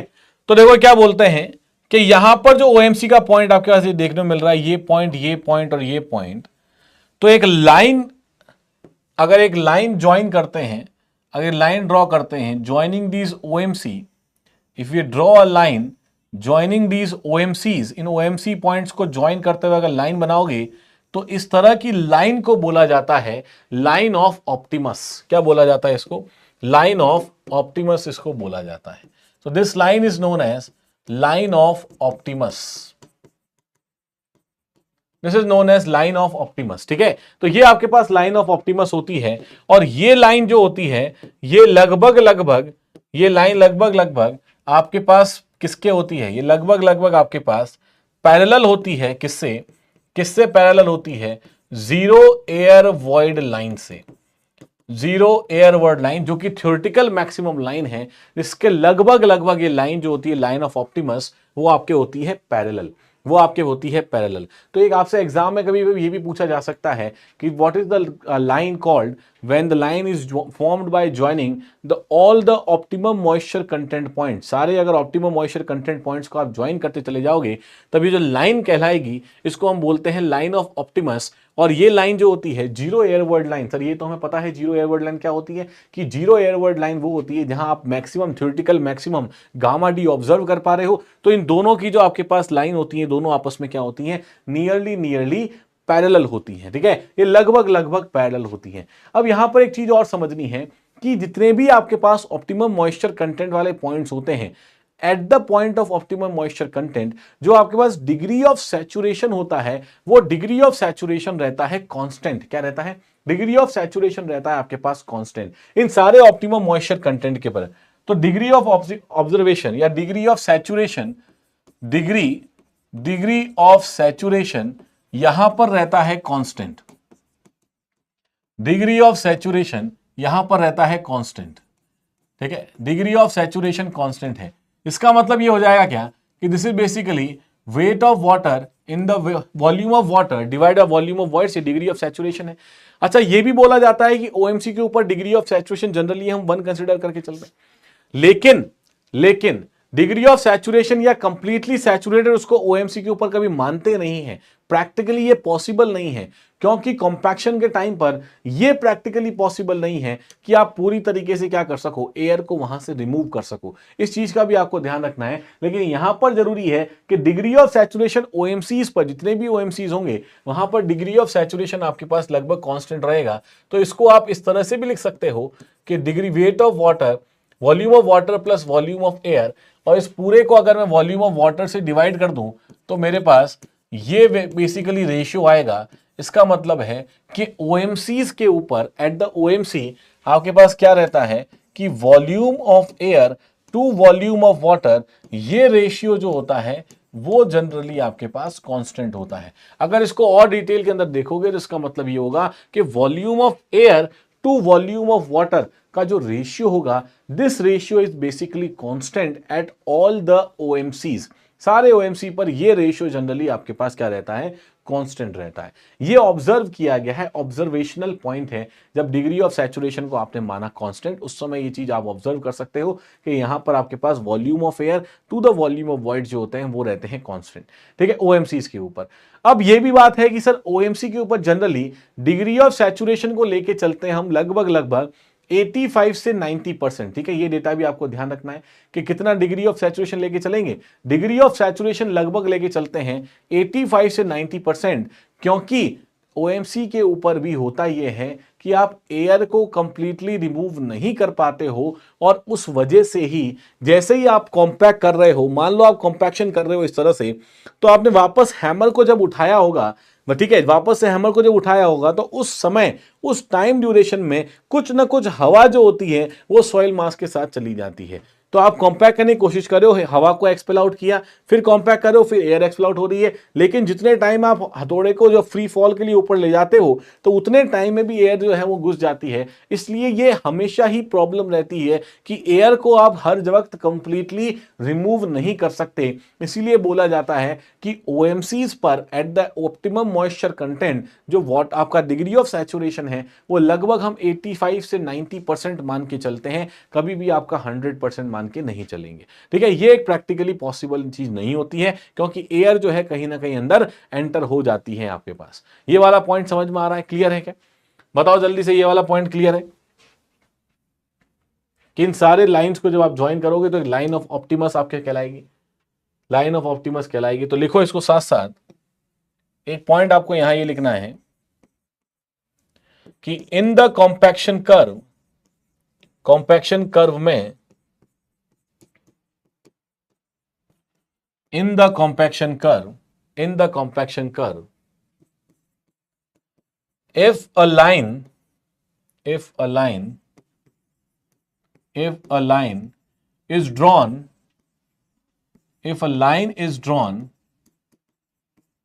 by joining, if the line is drawn by joining all the points of OMC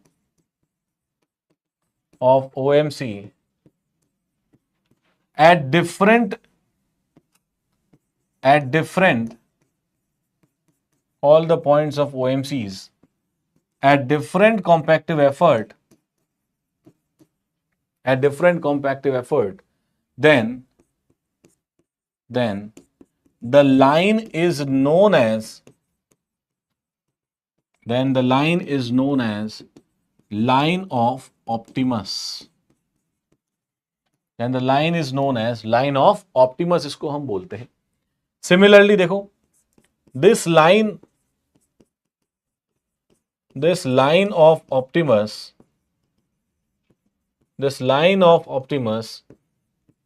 is nearly parallel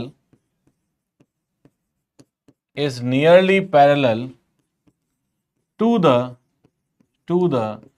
zero air voids line, is nearly parallel to the zero air voids line, ठीक है। तो zero air void lines के nearly क्या रहता है, ये nearly parallel रहता है, ठीक है, नियरली पैरेलल रहता है। और ये वाला पॉइंट तो हमें पता ही है कि डिग्री ऑफ सैचुरेशन हम क्या मान के चलते हैं, कांस्टेंट मान के चलते हैं। और एक पॉइंट आप यहां पर नोट में भी लिख सकते हो, one point you can write in the note also, क्या कि at OMC, at optimum moisture content, at optimum moisture content, the degree of saturation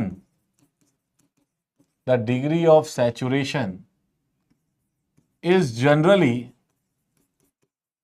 the degree of saturation is generally considered as 85 to 90%, generally considered as 85 to 90%, because on lifting the hammer,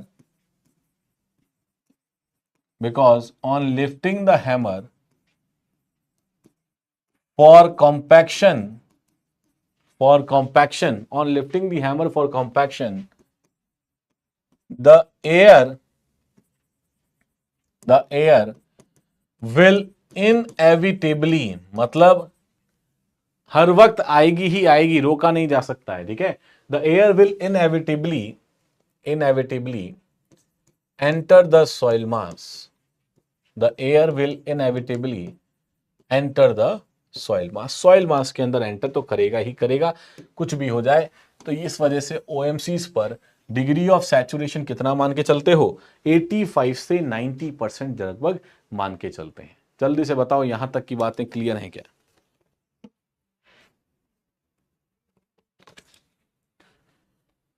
degree of compaction वाली बातें clear है? बताओ जल्दी से। ये सारे point है आपके पास डिग्री ऑफ कॉम्पैक्शन में।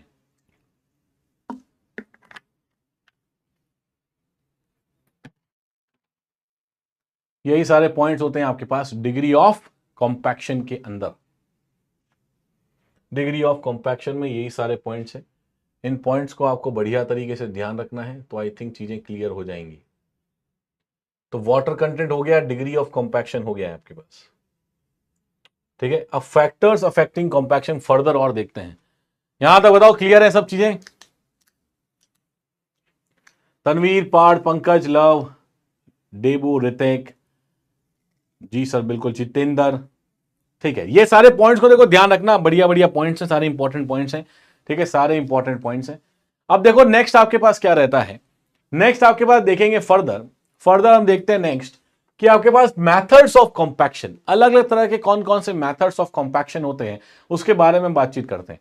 जैसे मेथड्स ऑफ कॉम्पैक्शन में सबसे पहले देखो, इस तरह की चीज, इस तरह की आपने मशीन देखी होगी, ठीक है, इस तरह की मशीन देखी होगी, रैमर या टेम्पर, ठीक है। ये आपके पास क्या है? ये आपके पास बेसिकली ये मैनुअली ऑपरेटेड रैमर या टेम्पर है। मतलब बेसिकली यहां हो क्या रहा है कि अंदर मशीन तो लगी हुई है, लेकिन आदमी इसको पकड़ेगा इस तरीके से और बटन को ऑन करेगा तो ये जो होगा इस तरह से आपके पास इस तरह से आपका उड़ने लगेगा, उठेगा ऊपर, ये स्प्रिंग लगा रखी इस तरह से, तो थोड़ा हाइट आएगा, फ्री फॉल होगा और रैंप या टेम्प करेगा उसको। गणेश कह रहे हैं कल एक्स्ट्रा क्लास के लिए लीजिए, अच्छा 4 घंटे देखते हैं। सकल, फिर हमने कैसे प्रूव किया कि 0% 100% सैचुरेशन लाइन? अभी तो आपने बताया कि इतने, देख रहे हो, यही तो बात है गणेश। मैजिक हो रहा है देखो सॉइल मैकेनिक्स के अंदर। तो कल आपने ये प्रूव किया था, आज ये कैसे हो गया? वो थ्योरेटिकल मैक्सिमम लाइन थी। थ्योरी और प्रैक्टिकल में अंतर होता है क्या गणेश? थ्योरी और प्रैक्टिकल में अंतर होता है क्या? होता है, अंतर होता है। ऐसा कोई इंजन है जिसकी एफिशिएंसी 100% है कोई ऐसा इंजन? कोई इंजन नहीं है। एक बचपन में कहीं पढ़ा होगा आपने कार्नोट इंजन के बारे में, जिसकी एफिशिएंसी 99 पॉइंट समथिंग परसेंटेज रहती है। तो कुछ ना कुछ चीजें जो है वो रही जाती हैं वहां पर। तो कल जो बताया था वो थ्योरेटिकल एस्पेक्ट से था, आज जो पढ़ रहे हो ये प्रैक्टिकल एस्पेक्ट से है। कि प्रैक्टिकल एस्पेक्ट में आप देखते हो, क्या देखते हो सर? कि वहां पर आप देखते हो प्रैक्टिकल एस्पेक्ट में कि कुछ ना कुछ एयर आपकी एंटर कर जाती है। कॉमन सेंस को भी साथ साथ एक्टिव रखना जरूरी है, तब चीजें और बेटर वे में समझ में आएंगी, ठीक है। कि क्या बताया गया और किस तरह से बताया गया, दोनों में अंतर क्या है, ठीक है। तो इस तरह का आपके पास देखो क्या होता है, ये आपका कॉम्पैक्टिंग इक्विपमेंट है रैमर्स और टेम्पर के अंदर, ठीक है। अब ये जो रैमर या टेम्पर होता है, ये रैमर या टेम्पर आपके पास हर तरीके के सॉइल के लिए सूटेबल है। अच्छा सर, इसमें तो क्वेश्चन किस तरह से आएगा? क्वेश्चन आपसे सूटेबिलिटी ऑफ सॉइल के रिगार्डिंग पूछा जाता है, हमेशा ध्यान रखना। ज्यादातर जेई के एग्जाम्स के अंदर, ठीक है, ज्यादातर जेई के एग्जाम के अंदर आपके पास क्या होगा कि आपके पास पूछी जाती ज्यादातर जेई के एग्जाम के अंदर सूटेबिलिटी ऑफ सॉइल के बारे में। क्या पूछा जाता है? सूटेबिलिटी ऑफ सॉइल के बारे में, कि चलो ये इक्विपमेंट है, बता दो ये इक्विपमेंट इस सॉइल के लिए सूटेबल है कि नहीं है, या फिर ये दूसरा वाला इक्विपमेंट है वो आप किस तरह के लिए सूटेबल है। ये चीजें आपसे पूछी जाती हैं यहां पर। तो ये सूटेबिलिटी वाला जो फर्स्ट पॉइंट है ये तो आपको याद रखना ही रखना है। तो ये क्या हो गया कि these are all types of soil, हर तरह की सॉइल के लिए सूटेबल होता है, चाहे सैंडी सॉइल हो, चाहे आपके पास सिल्टी सॉइल हो, चाहे ग्रेवली सॉइल हो, चाहे क्लेई सॉइल हो, चाहे आपके पास कोई भी तरह की सॉइल हो, हर तरह की सॉइल के लिए सूटेबल है। ये रैम्प, ये इस तरह से जो कॉम्पैक्शन आप करते हो रैमर से, या जो मैकेनिकली ऑपरेटेड या मशीन ऑपरेटेड टेम्पर्स होते हैं, इन टेम्पर से बिल्कुल ही आप क्या कर सकते हो, इन टेम्पर से बिल्कुल ही आप कोई भी तरह की सॉइल के लिए सूटेबल कर सकते हो। ठीक, कोई भी तरह की सॉइल के लिए सूटेबल है ये। दूसरा क्या है? It uses impact action to compact the soil. देखो हमेशा दो तरह की चीजें होंगी यहां, सब में आपको ध्यान रखना है कि कहां पर आपके पास इंपैक्ट एक्शन यूज हो रहा है, कहां पर आपके पास निडिंग एक्शन यूज हो रहा है, या फिर कहां पर आपके पास वाइब्रेटरी एक्शन यूज हो रहा है टू कॉम्पैक्ट द सॉइल। ये सॉइल को कॉम्पैक्ट करने के कुछ इस तरह के मेथड्स होते हैं। एक आपके पास ये जो प्रिंसिपल्स हैं, ये सारे क्या हैं? ये सारे आपके पास प्रिंसिपल है। एक तो इंपैक्ट एक्शन वाली बात हो जाती है, दूसरा नीडिंग एक्शन, तीसरा वाइब्रेटरी एक्शन। इसके बेसिस पर भी एग्जाम के अंदर क्वेश्चन पूछे जाते हैं। तो देखो यहां पर सबसे पहले यहां हम क्या कर पा रहे हैं, यहां हम इसको बार बार, ये आपके पास कोई स्प्रिंग लगी है, ये ऐसे ऊपर उठेगा नीचे गिरेगा, तो इस पर्टिकुलर एरिया में ये जो इतना बेस एरिया यहां पर आया है, इस बेस एरिया पे क्या होगा, इस बेस एरिया पे आपके पास क्या करोगे, उसको बेसिकली इंपैक्ट कर रहे हो, इंपैक्ट डाल रहे हो, वहां पर कम एरिया में ज्यादा फोर्स लगा रहे हो, ये तो इंपैक्ट होता है। तो ये आपके पास इंपैक्ट एक्शन यहां पर देखने को मिलेगा अगर आप क्या कर रहे हो यहां पर, if you are doing the method of compaction rammer या टेम्पर की वजह से।